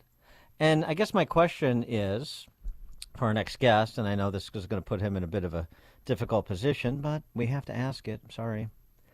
Is the House Republicans and Republican Party continue to call this an invasion? I say importation because they're here by invitation of the federal government. But, okay, if it's an invasion and it is piling up this sort of body count and it is attendant to this sort of depravity, the preying on the law-abiding, then why aren't all hands on deck and all powers possessed deployed? In other words, why does the House Republican caucus still go along with spending, the power of the purse? Mm-hmm. For more on this, we're pleased to be joined again by Brian Stile, who's a Republican congressman from Wisconsin's 1st, right across the border, the Cheddar Curtain there in Kenosha. Brian, thanks for joining us again. Appreciate it. Thanks for having me on. So, why not? Why not say nothing happens until the administration changes policy to stop this carnage? This administration has been an absolute disaster at the border. I voted against the last appropriations bill, but what you're seeing is this continuation of Biden administration policies, and it's a choice of the Biden administration. I mean, we got to remember, when Biden came in office, he undid what President Trump had in place. Stay in Mexico. He could immediately restart border wall construction if he chose to. He could end catch and release. He could end the abuse of the parole system. And at the end of the day, the answer here is to remove President Biden and other Democrats from office in the upcoming November election. And I share your absolute frustration that this continues to play out. Well, I mean, I know that, and I agree with that. But, there is power that is possessed that is not being used, or arguably is not being used. I mean, I'm happy to hear disagreement on that. And we have about 7 months to the election, and every day there are these terrible stories that are coming to us from around the country. And so if Speaker Johnson doesn't have the votes in the House Republican caucus, then he should say so. He said, I would like to do this. You need to put pressure on Republicans who are recalcitrant here, who are afraid of being tagged by the D.C. press corps as shutting, quote unquote, shutting down the government. But if we don't use every tool at our disposal to pressure this administration to stop the sort of predators that have been unleashed on the American public, then we're not doing our job. Why can't he say that? Why can't he make that play? So I voted against the appropriations bill, but I will say shutting the government down, I don't think forces Biden to actually close the border. I think Biden is so committed to the disastrous policies that he has put before us. Well, fine. I mean, I'm sorry. Operate as he is. I'm sorry. I don't want to interrupt. I'm sorry to interrupt, but I mean that's fine if he says I don't care. But then that's on him. At least Republicans, we have used everything at our disposal to try to get this administration to act, and they still won't. So that even focuses the attention more intensely on November.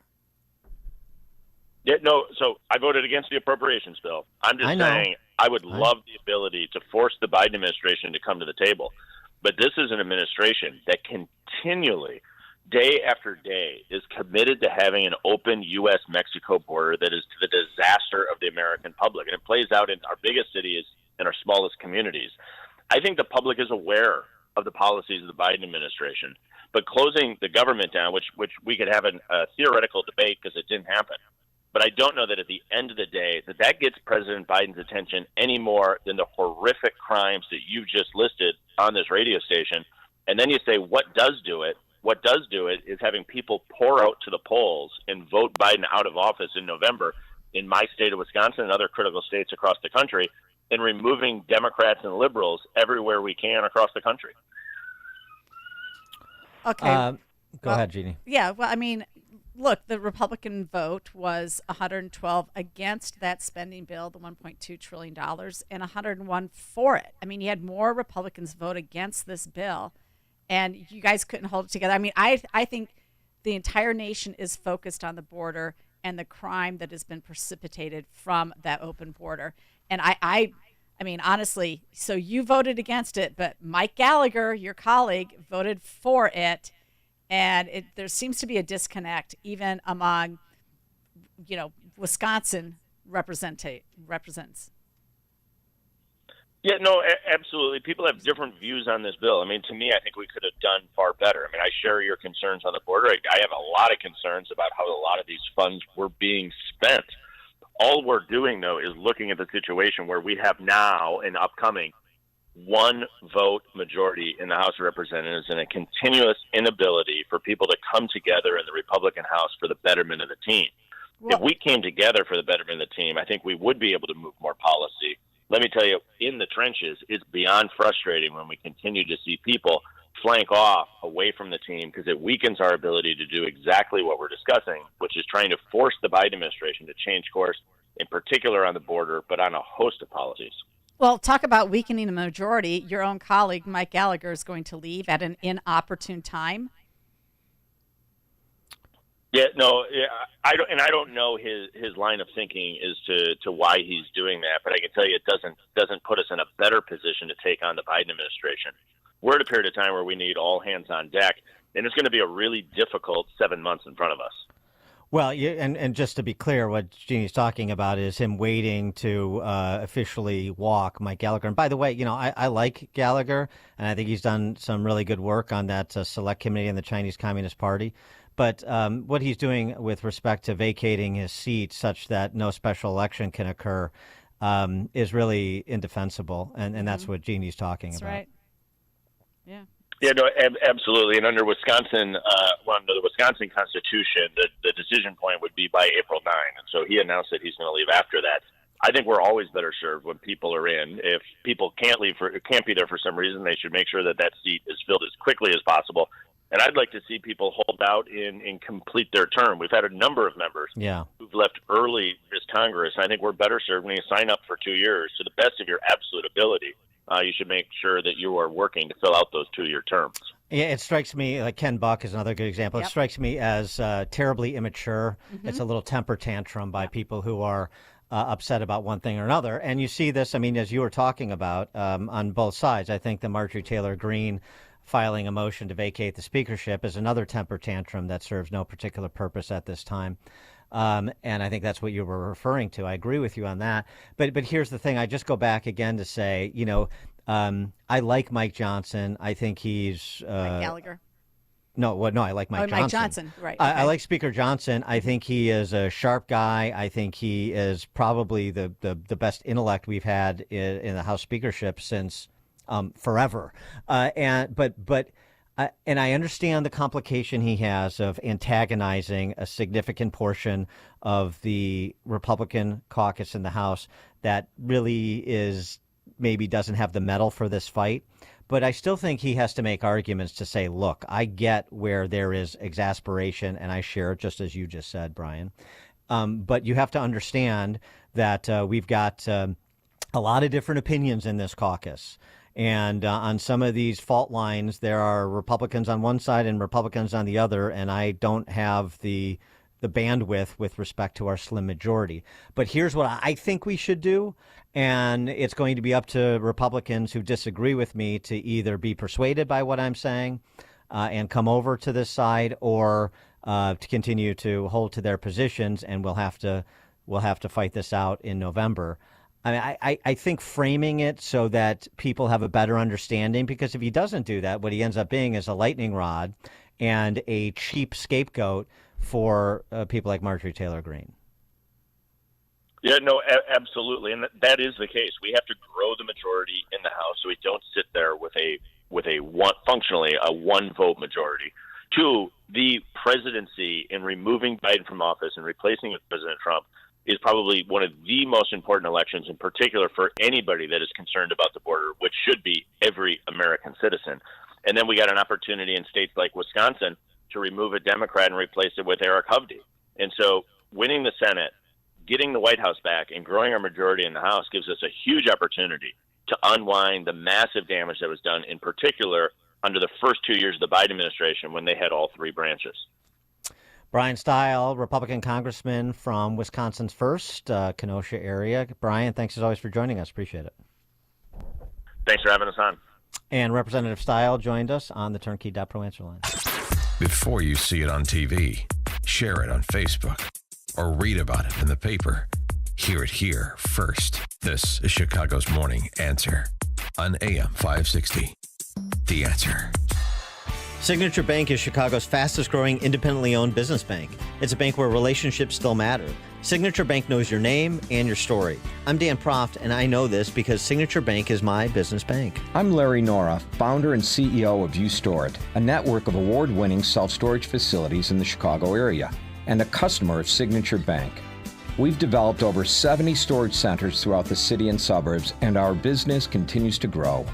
We need a bank who understands the neighborhoods and communities where we are making investments. We found that in Signature Bank.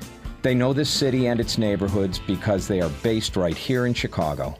Finding a local banking institution like Signature Bank has been critical to the success of You Store It, and we look forward to a long-term relationship. Signature Bank is looking for their next success story. To learn more about turning your business vision into reality, visit signaturebank.bank. Signature Bank, helping local businesses succeed. Member FDIC, Equal Housing Lender. In a big city like Chicago, we all know that there are challenges, especially for children. But behind the staggering statistics we often hear about, there are real kids who need support to overcome these barriers. That's what By the Hand Club for Kids is all about. By the Hand Club for Kids is a faith-based, nonprofit organization serving children in some of Chicago's most under-resourced neighborhoods, places like Austin, Englewood, Cabrini Green, and Altgeld Gardens. By the Hand Club for Kids runs after-school programs for children that nurture their minds, their bodies, and their souls. Right now, By the Hand Club for Kids is serving nearly 1,800 children, and we need your help. Your one-time gift of just $120 will provide a day of after-school programming for 2 children. Or you can become a club champion and give a monthly gift of just $40, which will provide for 8 children in the next year. Give that gift today by going to bythehand.org/radio. That's bythehand.org/radio. From breaking news and weather across the country to insight from the brightest minds in conservative opinion, it's Salem News Channel, home to the biggest shows on TV, like Brandon Tatum weekdays at 6 p.m. Eastern, followed by Charlie Kirk at 7. Join SNC, where facts are sacred, critical thinking is celebrated, and the pursuit of truth is unwavering. Watch Salem News Channel free, now on Zumo Play. Learn more at snc.tv/Zumo. Are you ready for an adventure of a lifetime? Journey with me, Dr. Sebastian Gorka, and my friend and colleague Mike Gallagher on the Patriots Alaska Cruise this summer. An incredible opportunity to engage with other like-minded patriots on an epic 7-day cruise over 4th of July weekend. Witness the untouched wilderness of Alaska over pristine water, all while celebrating America's past and future. June 29th to July 6th. Call 855-565-5519 or go to patriotsalaskacruise.com. AM 560, The Answer. Top of the morning, Dan and Jeannie. Just to put a fine point on our conversation with Brian Stile. I mean, how relentless this side is, the open borders side. that seeks to import a new electorate. New York City Council, in January of 2022, approved an ordinance to give more than 800,000 foreign nationals with green cards, visas, and work permits the opportunity to vote in citywide elections, so long as they resided in New York City for 30 days. That got stopped at the Supreme Court and then appellate level, but they're not done. They have appealed it once again on Tuesday. The New York City's City Council spokeshuman saying, they filed a brief asking for a higher court to overrule both rulings and allow the council to implement this voting right ordinance for 800,000 non-citizens for municipal elections. But this is about getting them on the voter rolls. Well, and remember, you say, well, federal law prohibits non-citizens from voting. Well, yeah, that's nice. Elections are administered at the state and local level. Well, Dan, I mean, this Lori Lightfoot sort of hinted to this as a problem with an elected school board in Chicago, because 20% of the school's children's parents were illegal, and they should have a say in how the school system is governed. So she was hinting at, possibly giving them local voting rights as well. Right. I mean, this is the play. Mm-hmm. I mean, if they could they make it any more obvious? Right. Really? Could they make it any more obvious? And I say again, you have to make a case. You can't say we have this power that we're not using, but it's all this person's fault. It is Biden's fault because he's the one who has the most power and the authority to do this. But so you have limited power. But if you don't use it, if you don't go all in, then what are people to believe about your seriousness? All right, coming up at 8:08, we'll talk Trump trials with Michael Goodwin, New York Post columnist. It is now 9 o'clock, AM 560, WIND. The road to the White House goes through New York today. I'm Dave Anthony, Fox News. President Biden and former President Trump will both be here. Fox's Peter Ducey reports the president will hold a big bucks fundraiser with ex-presidents Clinton and Obama. The campaign is already billing this as the most successful fundraiser in American political history. $25 million is going to be coming in. And it's going to be a good test of the soundproofing inside Radio City, because a huge anti-Israel Free Gaza protest called Flood Manhattan for Gaza is being organized right outside. They are angry over Biden's support for Israel in that war. Former President Trump will attend the wake of a New York City police officer shot and killed Monday at a Queens traffic stop. A Trump lawyer will go to court in Georgia this morning trying to get the election interference criminal case dismissed. He's going to be arguing that the First Amendment should prohibit this prosecution. Ashley Merchant is an attorney for a Trump co-defendant. She will again try to get DA Fani Willis removed from the case over a romantic relationship with the special prosecutor she hired. A judge's ruling prompted Nathan Wade to resign. Sentencing is supposed to start this hour for Sam Bankman-Fried, who was convicted in federal court in New York of fraud over the collapse of his cryptocurrency exchange. Prosecutors are asking for as much as 50 years in prison. His defense attorneys are asking for 5.5 to 6.5 years. He took customer funds from his crypto exchange FTX to help manage the funds of his trading firm. Customers lost roughly $10 billion.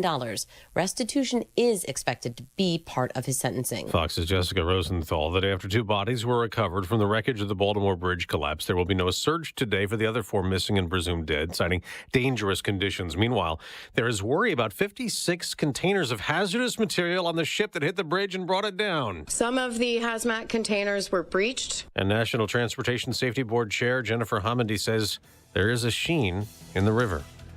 America's listening to Fox News.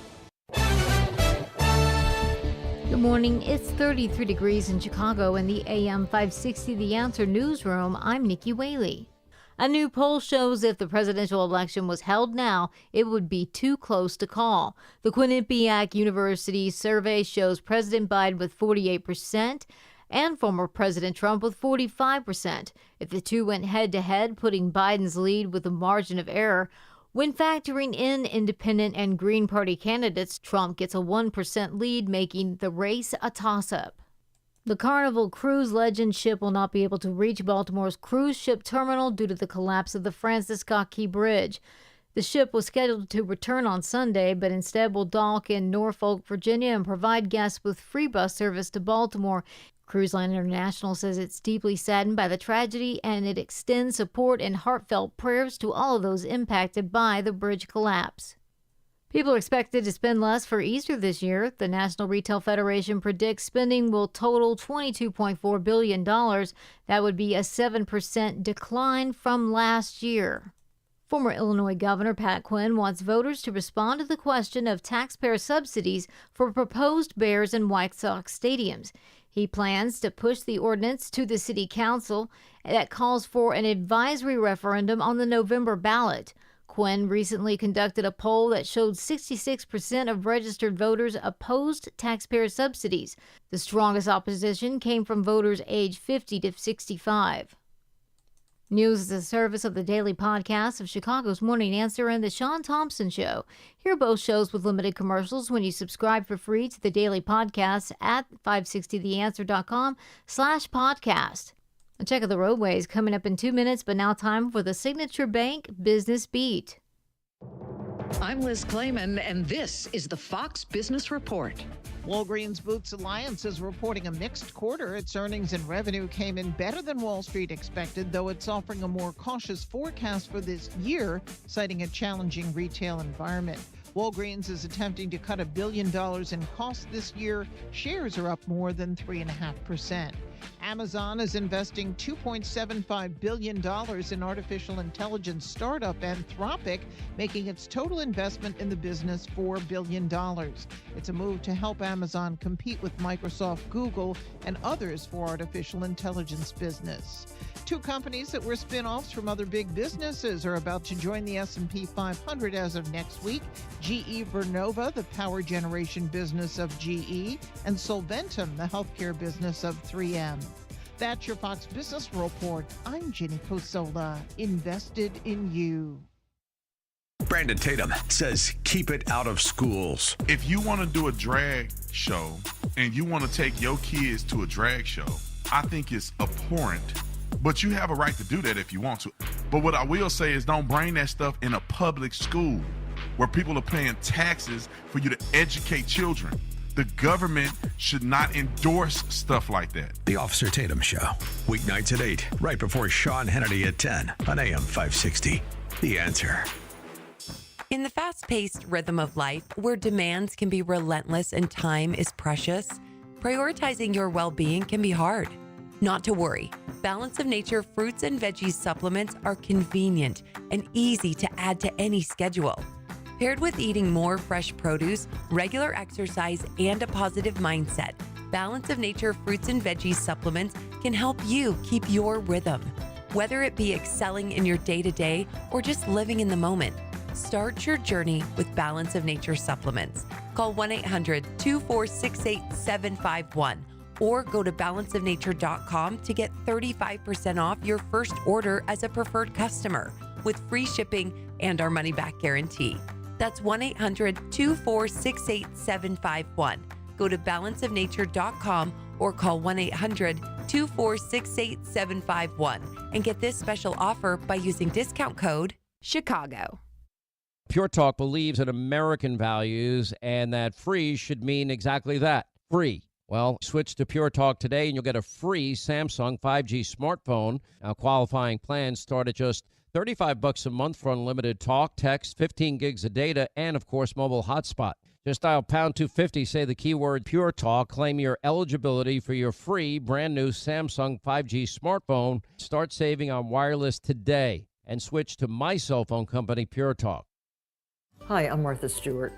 Every year, more than 4 million pets enter shelters here in the United States. My friends at American Humane have been helping animals since 1877. The goal is to ensure that pets have a safe shelter, especially during natural disasters. Adopting a shelter pet allows shelters to help more animals awaiting care. Please consider adopting today and take some time to learn more about American Humane's other work at americanhumane.org. In the Team Hochberg Traffic Center, I'm Jill Urchak taking a look at the roads. Kennedy, 45 minutes, O'Hare into downtown. On the Eisenhower, a 50-minute trip, 390 into the post office. It's 40 minutes from 355 into DuSable Lakeshore Drive on the inbound Stevenson. And the inbound side of the Ryan, a 15-minute trip. There is a stall in the locals, the off-ramp to 35th, and the ramp is partially blocked. The Skyway, I-57, and the Bishop Ford, all those look good. Scattered delays on DuSable Lakeshore Drive northbound. Southbound is clear. Eastbound on the Reagan, traffic slows Roosevelt to the Tri-State. The good news is the other tollways are fine. Traffic is a service of Del Bacchio Marchetti Group of At Properties, Christie's International Real Estate Experts, and the northwest suburbs and Chicago. With over $800 million in sales, you'll get the most value for your home. Call 708-828-0000. Again, 708-828-0000. Chicago's Morning Answer continues next. But now check up your forecast from the National Weather Service. Clouds will break for a bit of sunshine today, the high at 51. Tonight, partly cloudy, low 34. And then sun and clouds for tomorrow, the high 54. Passing showers Saturday morning, then a cloudy day, the high at 59. I'm Steve Williams on AM 560, The Answer. Get the latest weather, traffic, and news updates online at 560theanswer.com. Now, from the Signature Bank Studios, this is Chicago's Morning Answer with Dan Proft and Amy Jacobson on AM 560. The Answer.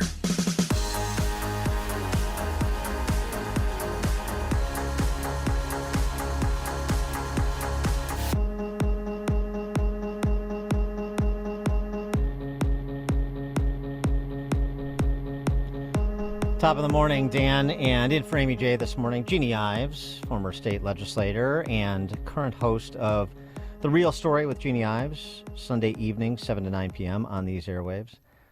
I take note of the New York Times obituary on former United States Senator Joe Lieberman. Yeah. Listen to this.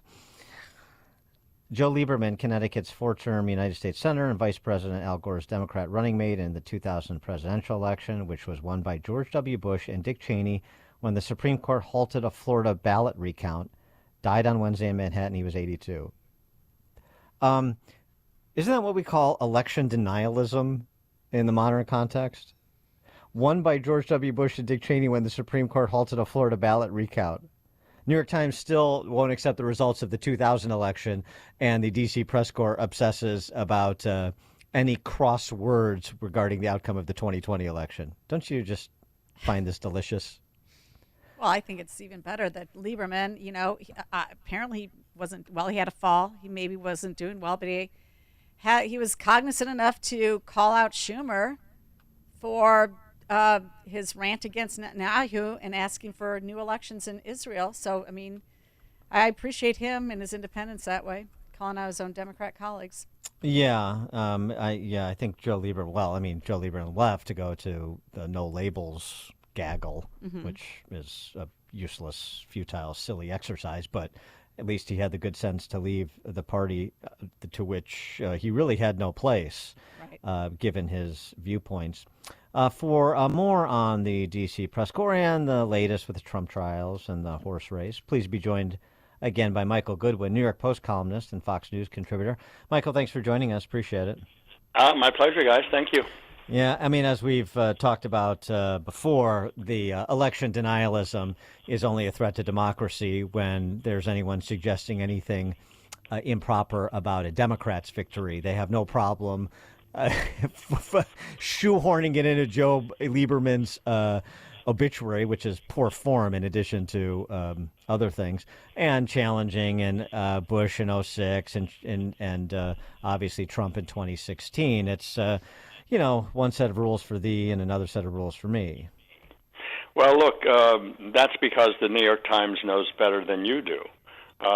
It knows best. It knows better than anybody in the country. I mean, you scan the New York Times on any given day, and it will be lecturing people across the country, around the world, about how to do things better. Meanwhile, at home, the New York Times newsroom is like a cats and dogs fight going on over everything, over the content of the paper, the union wants to have a transgender hiring quota. I mean, people don't want to be in the office. They went on strike for all of these things. I mean, the New York Times, and as I've written about its own history, we're now in the fifth generation of what the New York Times elsewhere would call a white supremacist organization, white male supremacy.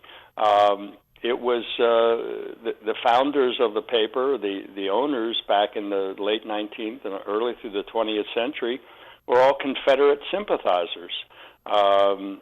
You will not find the New York Times acknowledging its own flaws, but as it goes on, telling the world how to fix itself. It's quite breathtaking how they insert their politics into every possible nook and cranny. As you point out, Dan, and that's just bad writing. That's bad form. Bad writing too. On top of it, yeah. Mm-hmm. I wanted to get your take as a New Yorker on the Trump trials, particularly those trials and tribulations, I should say, in Manhattan.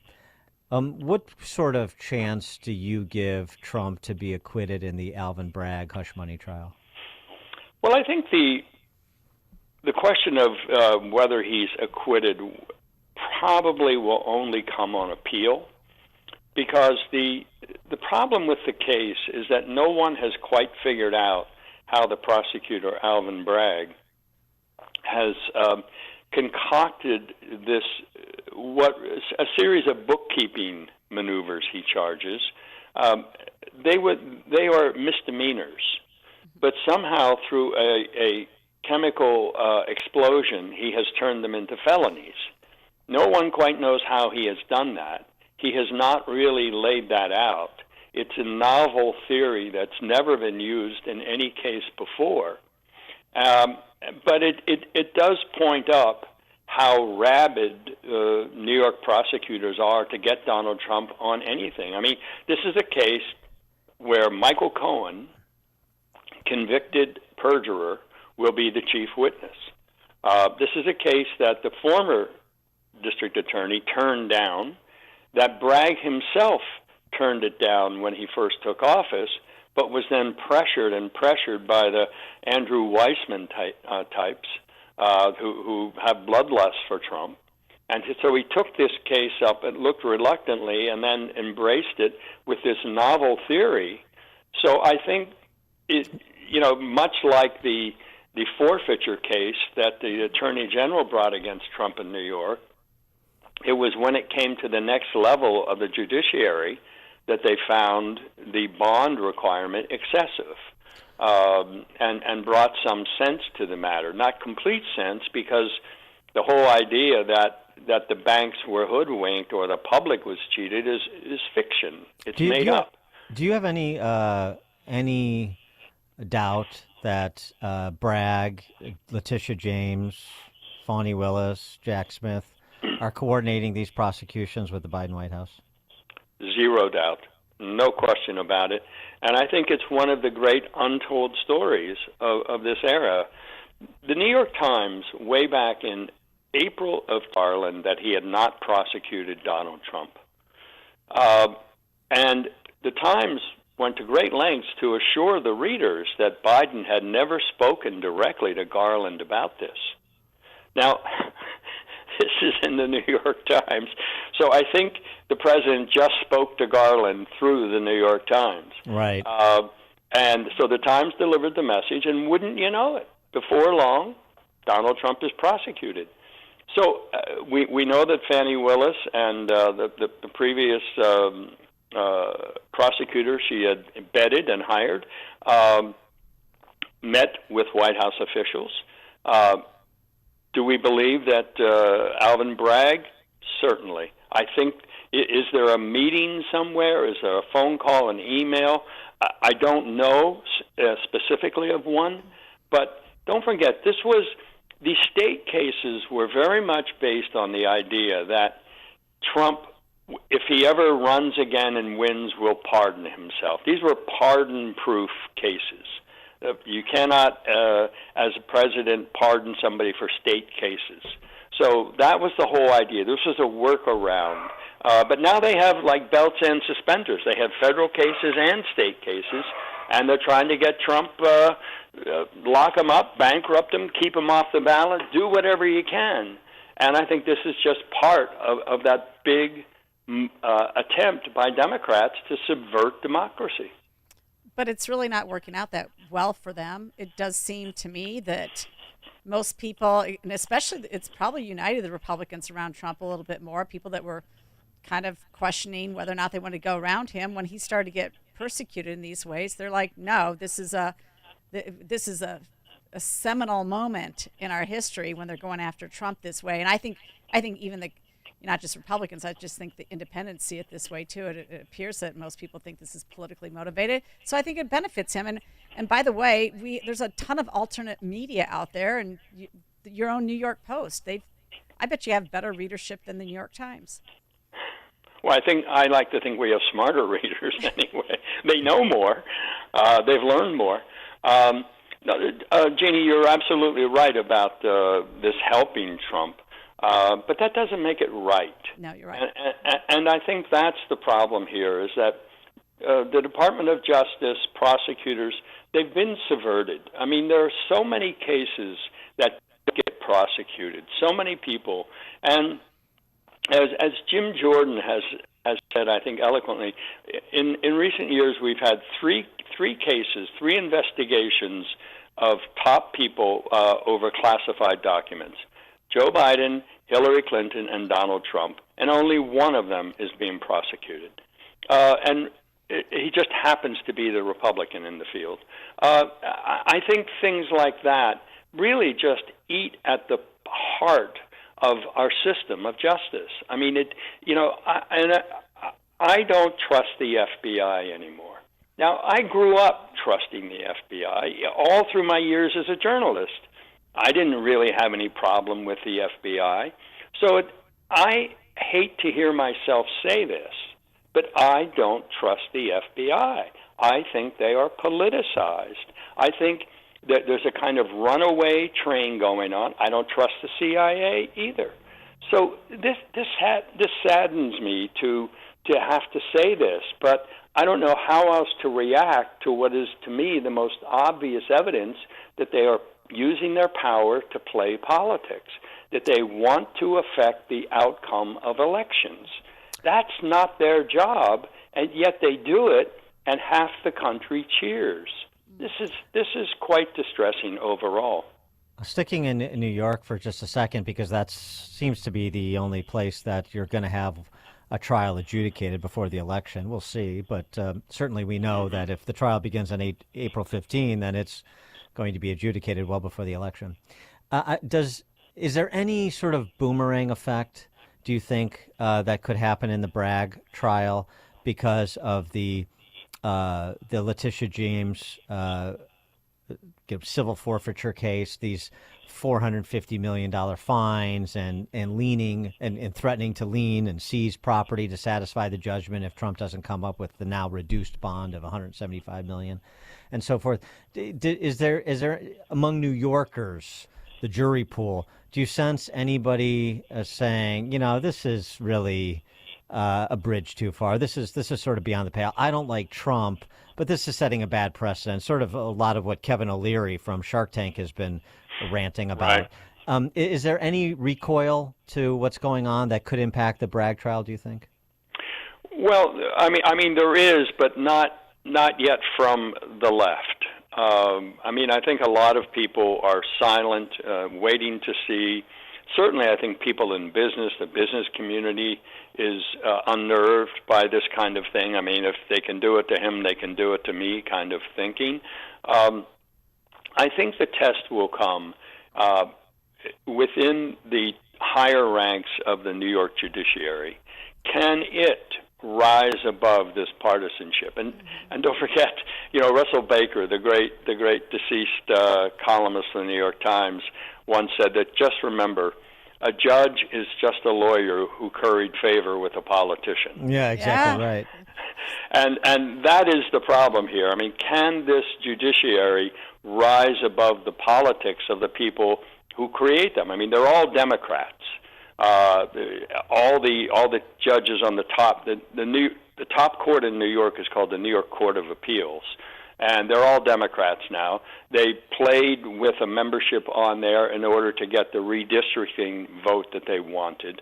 So the Democrats in this state now are ruthless about using their power to upend every aspect of a two-party system and make it a uniparty system where they call all the shots. I mean, Republicans are reduced to heckling from the sidelines and filing lawsuits into this system that itself is created by the Democrats. So if this system can rise above it, if the judges on the state's top court, where I assume both of these cases might end up eventually, if they can rise above the partisanship, that would be a great relief, I think, not only to Donald Trump, of course, but to a lot of people who feel that this is not the way to go forward. We're going backwards this way. And so I think there's a lot riding on the final outcome of these cases through the appeals process.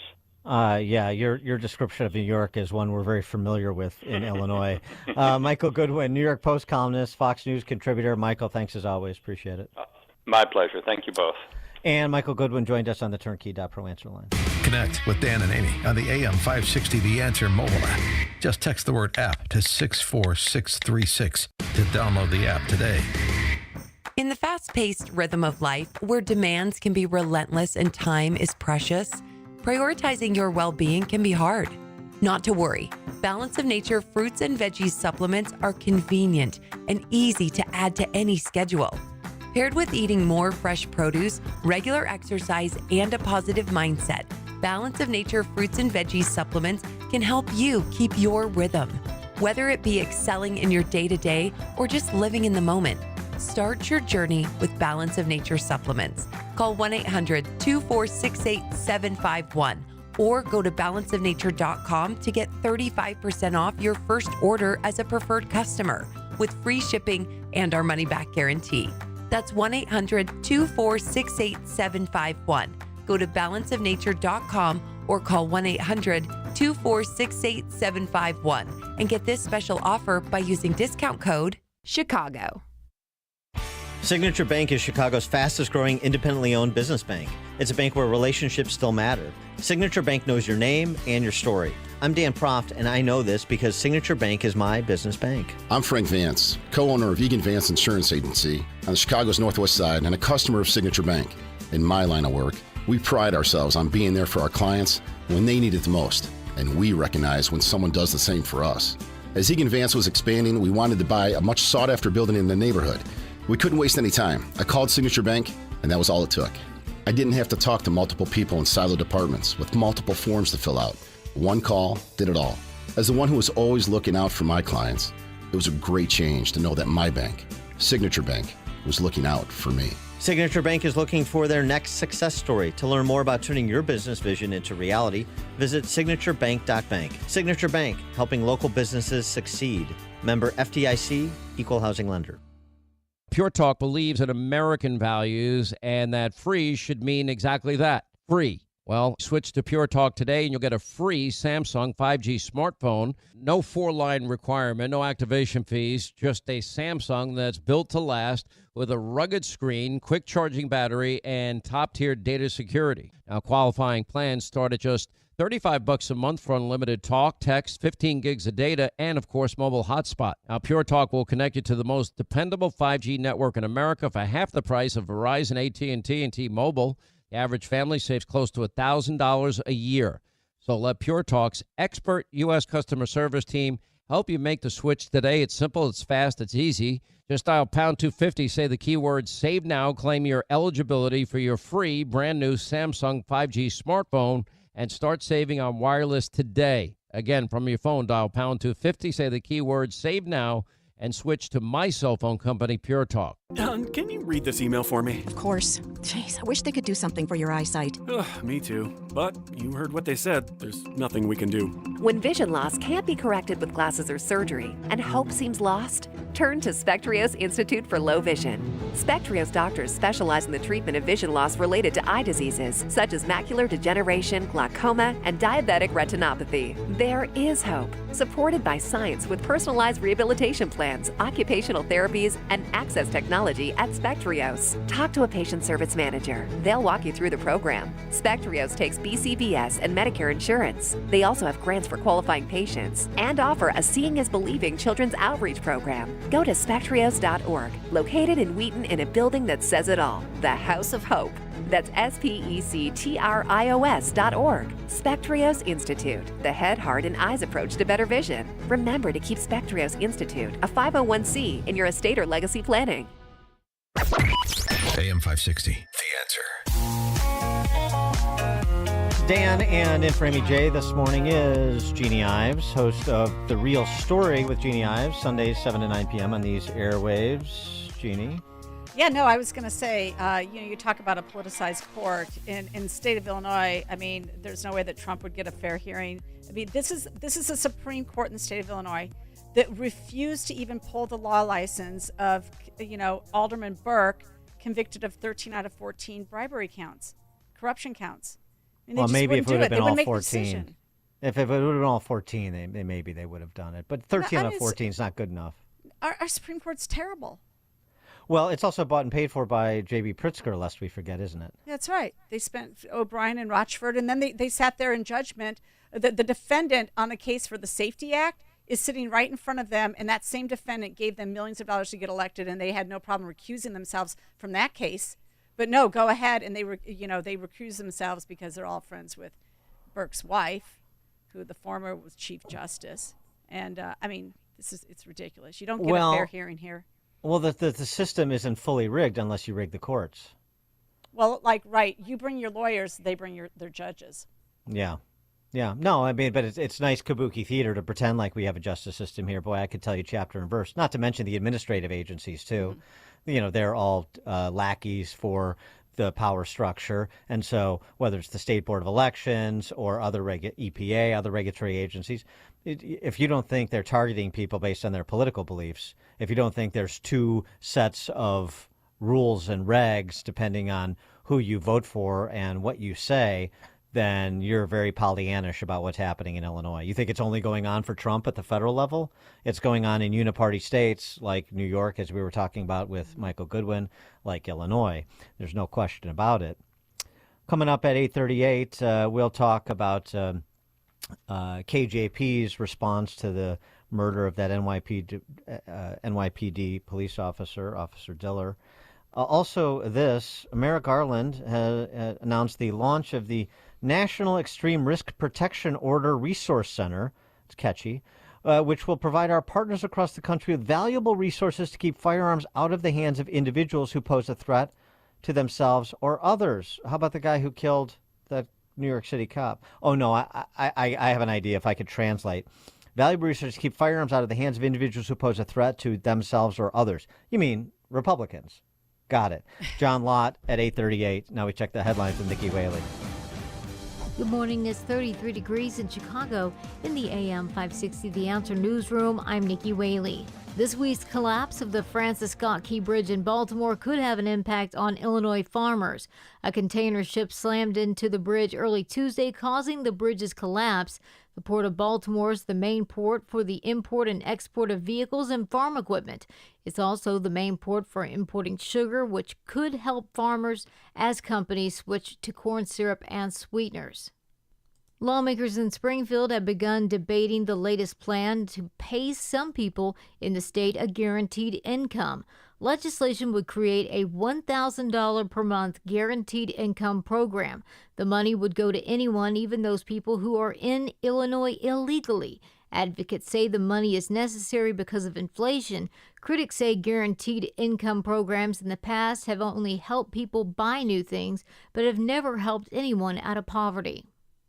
News is a service of More Kiss Chocolates in Palatine, the one stop for handmade Easter goodies, like their classic chocolate bunny, golfer bunny, crosses, jelly beans, and baskets galore.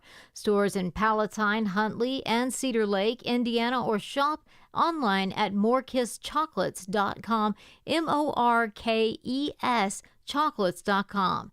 A check of the roadways coming up in 2 minutes on AM 560 The Answer. For the past 8 years, AM 560 has welcomed Dennis Prager to Chicago for a night of cigar smoking and great conversation. And this year, on Thursday, May 23rd, we welcome Dennis back for one final cigar night. Presented by Control Point Engineering. Join Dennis, Dan Proft, and Sean Thompson for a night you won't want to miss. Tickets are on sale now at 560theanswer.com/cigar. That's 560theanswer.com/cigar. Sponsored by Opum Tax Advocates and attorney Stephen A. Leahy. This is the time of year to enjoy life, so stop letting pain in your joints keep you from doing what you want to do this spring. Call QC Kinetics now. QC Kinetics is the nation's leader in regenerative medicine. I'm talking lasting joint pain relief, folks. No surgery, no drugs, and no downtime. QC Kinetics is literally transforming lives. Their advanced treatments harness your own body's ability to restore and repair damaged joint tissue. No pain pills, no risky surgery. This is an all-natural solution. QC Kinetics has tens of thousands of satisfied patients who've reclaimed their mobility. Take action now. Live your best life this spring and summer. It's a great use of your tax refund, by the way. So call QC Kinetics for a free consultation. 312-809-5955. 312-809-5955. That's 312-809-5955. And paid for by America First Tax Group. Attention! If you or your business is behind in filing your tax returns, or if you owe over $10,000 in back taxes to the IRS, please listen carefully. The IRS does not joke around and will not stop their collection efforts. If you're tired of the IRS letters, levies, liens, or wage garnishments and would like to get a fresh start,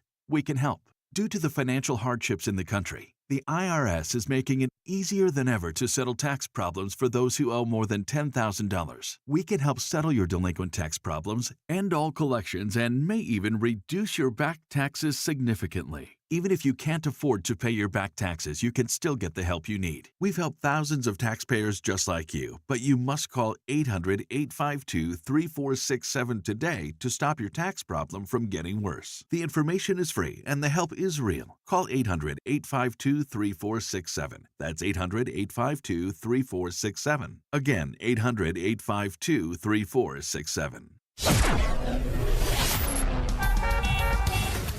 In the Team Hochberg Traffic Center, I'm Jill Urchak, taking a look at the roads, beginning with an accident outbound I-57 at 159th Street. Now, northbound DuSable Lakeshore Drive, that one is heavy from Roosevelt to Illinois, and that is due to an accident near Illinois where it's down to one lane, so that is definitely slowing things down. On the inbound Edens, you are fine. The Kennedy, 50 minutes in from O'Hare due to downtown. It is improving, though. Inbound Eisenhower, give yourself a good 38 minutes, 390 into the post office. On the inbound Stevenson, it's a half hour, 355 into DuSable Lakeshore Drive, and 15 minutes, 95th on in on the Dan Ryan. Delays continue northbound. Tri-State South looks good, in northbound Veterans Memorial, tight Army Trail to Lake Street.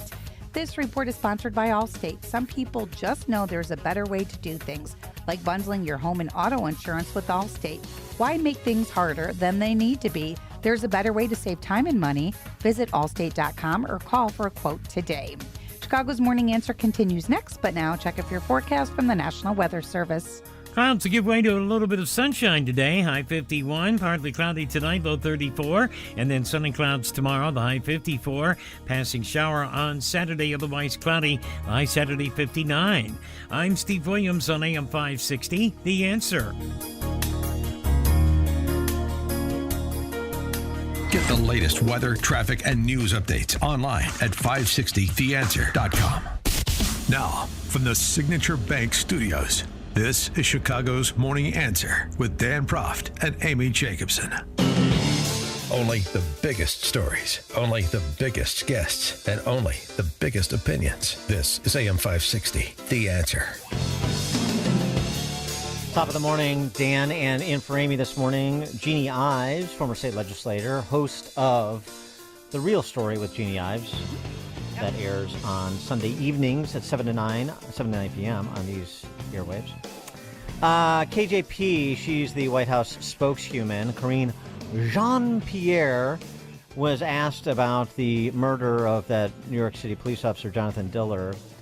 Trump will be attending Officer Diller's wake today, while Joe Biden, the big guy, Mr. 10%, he attends a fundraiser at Radio City with Obama and Clinton. Tale of two presidential candidates. Here's what KJP had to say by way of offering condolences. President Biden is deeply grateful for the sacrifices police officers make to keep our community safe. This shooting is yet another painful reminder of the toll of gun violence, that what it's doing to inflict on families and our communities and our nation. And that's why the president signed more than 24 executive actions. That's why we're able to pass a bipartisan agreement to deal with the gun violence that we're seeing in this country. Obviously, more work needs to be done. We need Congress to continue to act on making sure that our communities are safe. They're doing bang-up work in improving public safety in major metropolitan areas in particular, not to mention now even outlying areas, thanks to the influx, the importation, the invitation of upwards of 10 million people to enter this country illegally. For more on this, we're pleased to be joined by John Lott, president of the Crime Prevention Research Center, former senior advisor for research and stats at the DOJ's Office of Legal Policy, author of books including Gun Control Myths and More Guns, Less Crime. John Lott, thanks for joining us. Appreciate it. Good morning. Thanks for having me on. How did you receive KJP's condolences / touting of Biden administration accomplishments on public safety? Well, I wish they would kind of understand that the general notion for reducing violent crime is just to make it riskier for criminals to commit crime. Have prosecutors who are willing to bring cases against them, have, higher arrest rates, and have longer prison sentences. The way you reduce gun violence is the same way you reduce violent crime generally, and that is you make it risky for criminals to go and commit crimes. 92% of violent crime has absolutely nothing to do with guns. They want to focus on just the 8%, and unfortunately, I think a lot of the gun control laws that they actually push are counterproductive. You have to be careful that the laws that you push are not going to primarily disarm law-abiding citizens, because look, just as you can make it risky for criminals to commit crime with higher arrest rates, higher conviction rates, and longer prison sentences, you can also make it riskier for them to commit crime by making it so that the potential victims are able to go and defend themselves.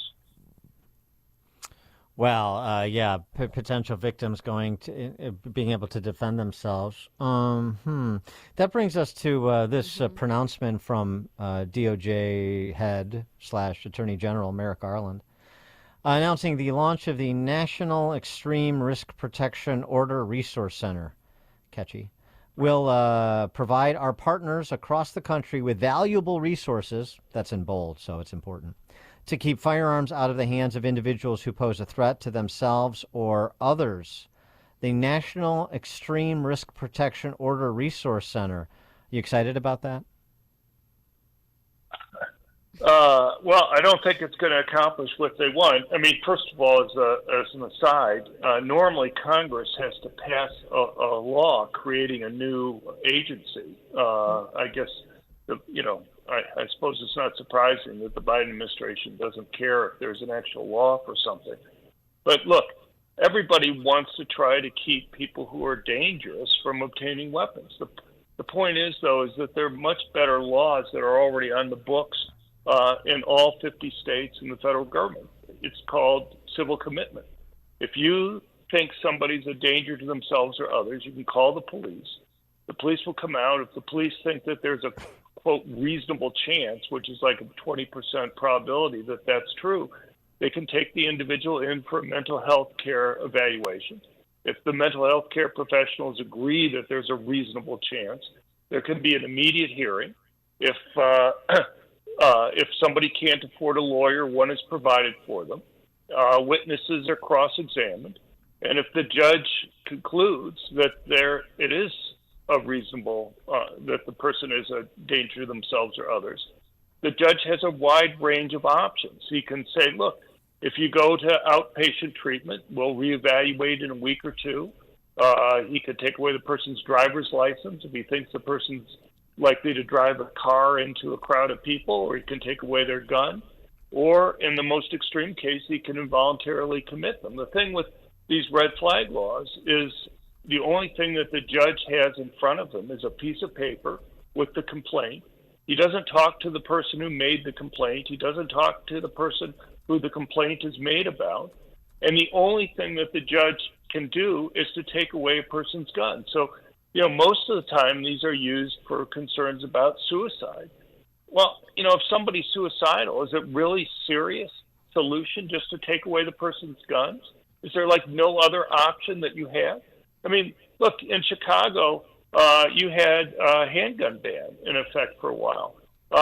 It's true that firearm suicides fell during that period of time, but what happened to total suicides? Total suicides remained unchanged. So then, the issue is aren't you going to take into account that there are other ways for somebody to go and commit suicide, and people pretty easily switch between the different ways there? Isn't it the total number of suicides that you care about changing? But they don't seem to matter. And here's the other thing. Because there's no hearing, these laws can be abused. I have a good friend of mine, Andy Pollock, who lost his daughter in the Parkland school shooting. After that, he moved to rural Oregon to get away from kind of the memories in Florida there. He had a neighbor that moved in next door to him at the same time from California. The neighbor hated him politically and filed an extreme risk protection order against him. The judge, simply looking at the piece of paper, took away Andy's guns. When they eventually had the hearing, the judge didn't even require that Andy had to put on a defense, because the judge said, there's no threat here. Why did you file this piece of paper? And but while Andy was then disarmed, living in rural Oregon, a mountain lion showed up outside his home. Andy would normally have a gun to protect himself there, but he didn't have it there. His dog got into a fight with the mountain lion and was badly mauled, had to have 50 stitches on just one part of its side there. But, that shouldn't have happened, because if there had been a hearing, Andy's gun would never have been taken away to begin with. Well, when I was in the state legislature, they ran the red flag law in Illinois. And my whole view was it doesn't really matter what law you put in place. If a family member or somebody close to somebody that they think is a problem here might have, a tendency to hurt themselves or others. I mean, if they don't speak up regardless, you're not going to, the red flag law is meaningless. And so it's incumbent upon, and if they do recognize it, they're going to speak up, but they're going to do something anyway to prevent that person from harming others, in my view. So they're not really effective unless the family and close friends are paying attention. Right. Well, I mean, these laws normally allow a wide range of people in order to bring these complaints. I mean, it can be a neighbor, it can be a friend. It doesn't have to be just a family member who's going to be doing this. And but the point is that if you're already concerned, there's already a law on the books in Illinois and all 50 states that I think allows much more options for the judge, allows people to go and get treatment. And, if you think somebody's suicidal, you want to get them some type of help. You just don't want to simply take away the gun. How is simply taking away the gun the solution to the problem that's there? Or homicidal. I mean, we have this case out of Rockford, I'm sure you heard about, where this individual stabbed and killed 4 people that seemed to be sort of a random stabbing spree. And the word is that he tried to check himself into first Rosecrans, which has an inpatient mental health facility, and then Swedish American Hospital out Rockford Way, which also has a mental health inpatient facility. And he was denied admittance in both places. Then he goes on this killing spree. Now, we don't have sort of the full details, and police are saying we still, they don't have a motive at this juncture. But it sure strikes me, and that's a law enforcement source saying that it sure strikes me as this was a situation where somebody is deranged with violent tendencies, and there was some system failure. Right. Well, I mean, there's system failures lots of places. And, to me, part of the issue is what's your backup plan? You look at mass public murderers in general, and over half, in the last 25 years, over half of them were actually seeing mental health care professionals prior to their attacks. And yet in not one single case, these mental health professionals identify them as a danger to themselves or others. In fact, there's a whole academic literature about the inability for mental health care professionals to identify these individuals as a danger to themselves or others. Well, part of it is part of that is a commentary on the mental health profession, which is an important part of the conversation. It's not a bunch of, you have to bring politics into this because it's a politicized profession. It's not a bunch of conservatives in those psychiatric and psychological professions. It's people of the left that are otherwise looking for opportunities to absolve people of individual responsibility for their conduct. And that disposition can inform that a slowness on the uptake when somebody does pose a threat.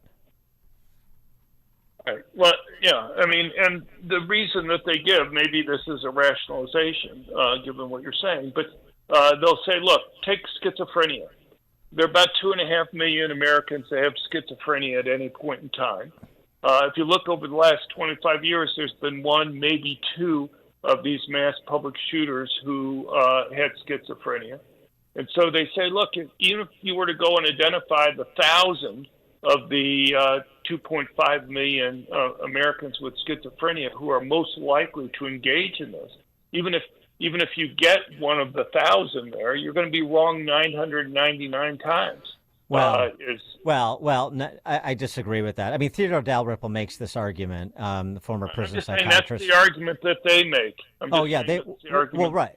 Yeah, they make it, but that's a silly argument because Theodore Dalrymple makes the point, right? It's not just schizophrenics or somebody with some other mental health issue because you have to explain why people that are similarly situated don't commit violent crimes. I get that. It's a case by case basis. That's the reality. It is a case by case basis, and you have to have people making judgment calls.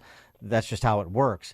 But what I'm saying is the judgment of that profession, generally speaking, that is dominated by the left, is a judgment that is polluted by politics.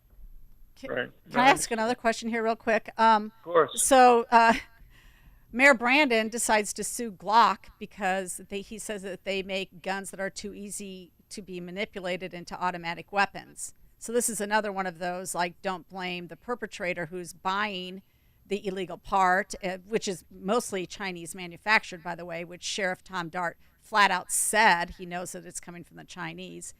Don't blame the Chinese. Don't blame the online seller. Don't blame the actual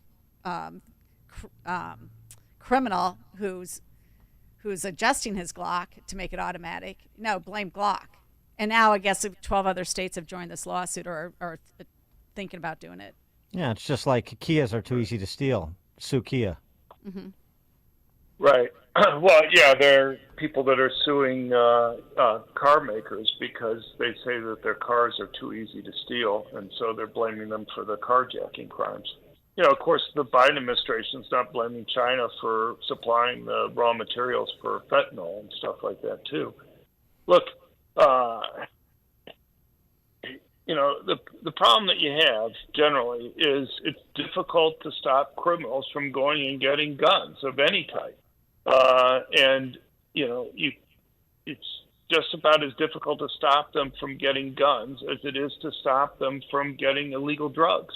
Drug gangs are a huge problem in terms of violent crime in Chicago. I don't think people realize what a large percentage of murders in Chicago or across the nation.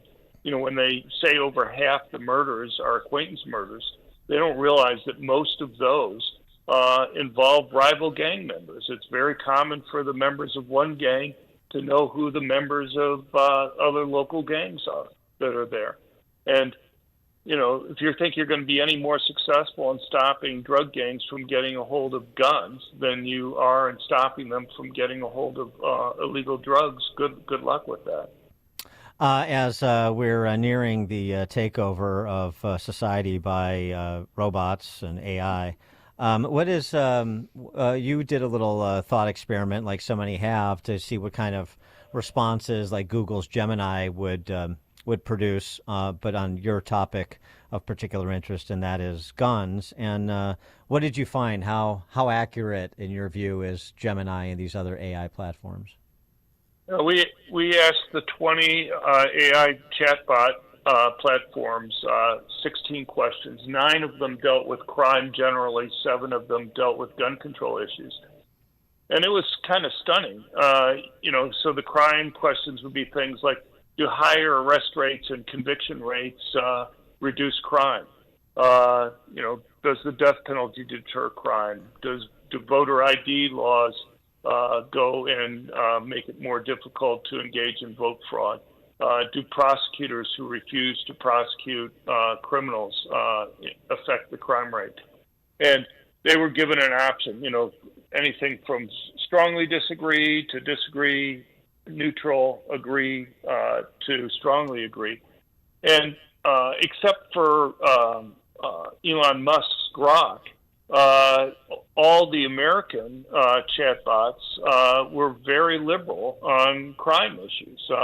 The 2 worst were Facebook and Facebook's Llama and Google's Gemini that you just mentioned. And, they not only would disagree that higher arrest rates and higher conviction rates would lower crime, they would strongly disagree on those categories.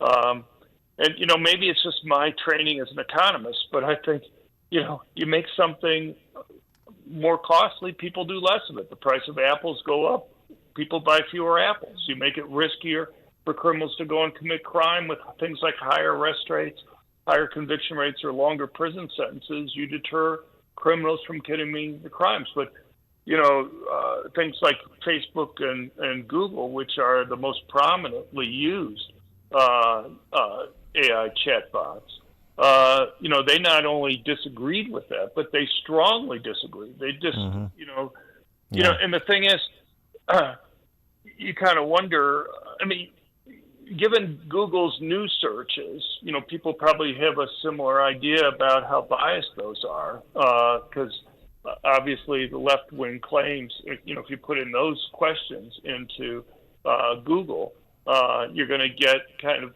certain sources which come out well to the left on those types of issues. Yeah, my polluted AI engineers, polluted AI.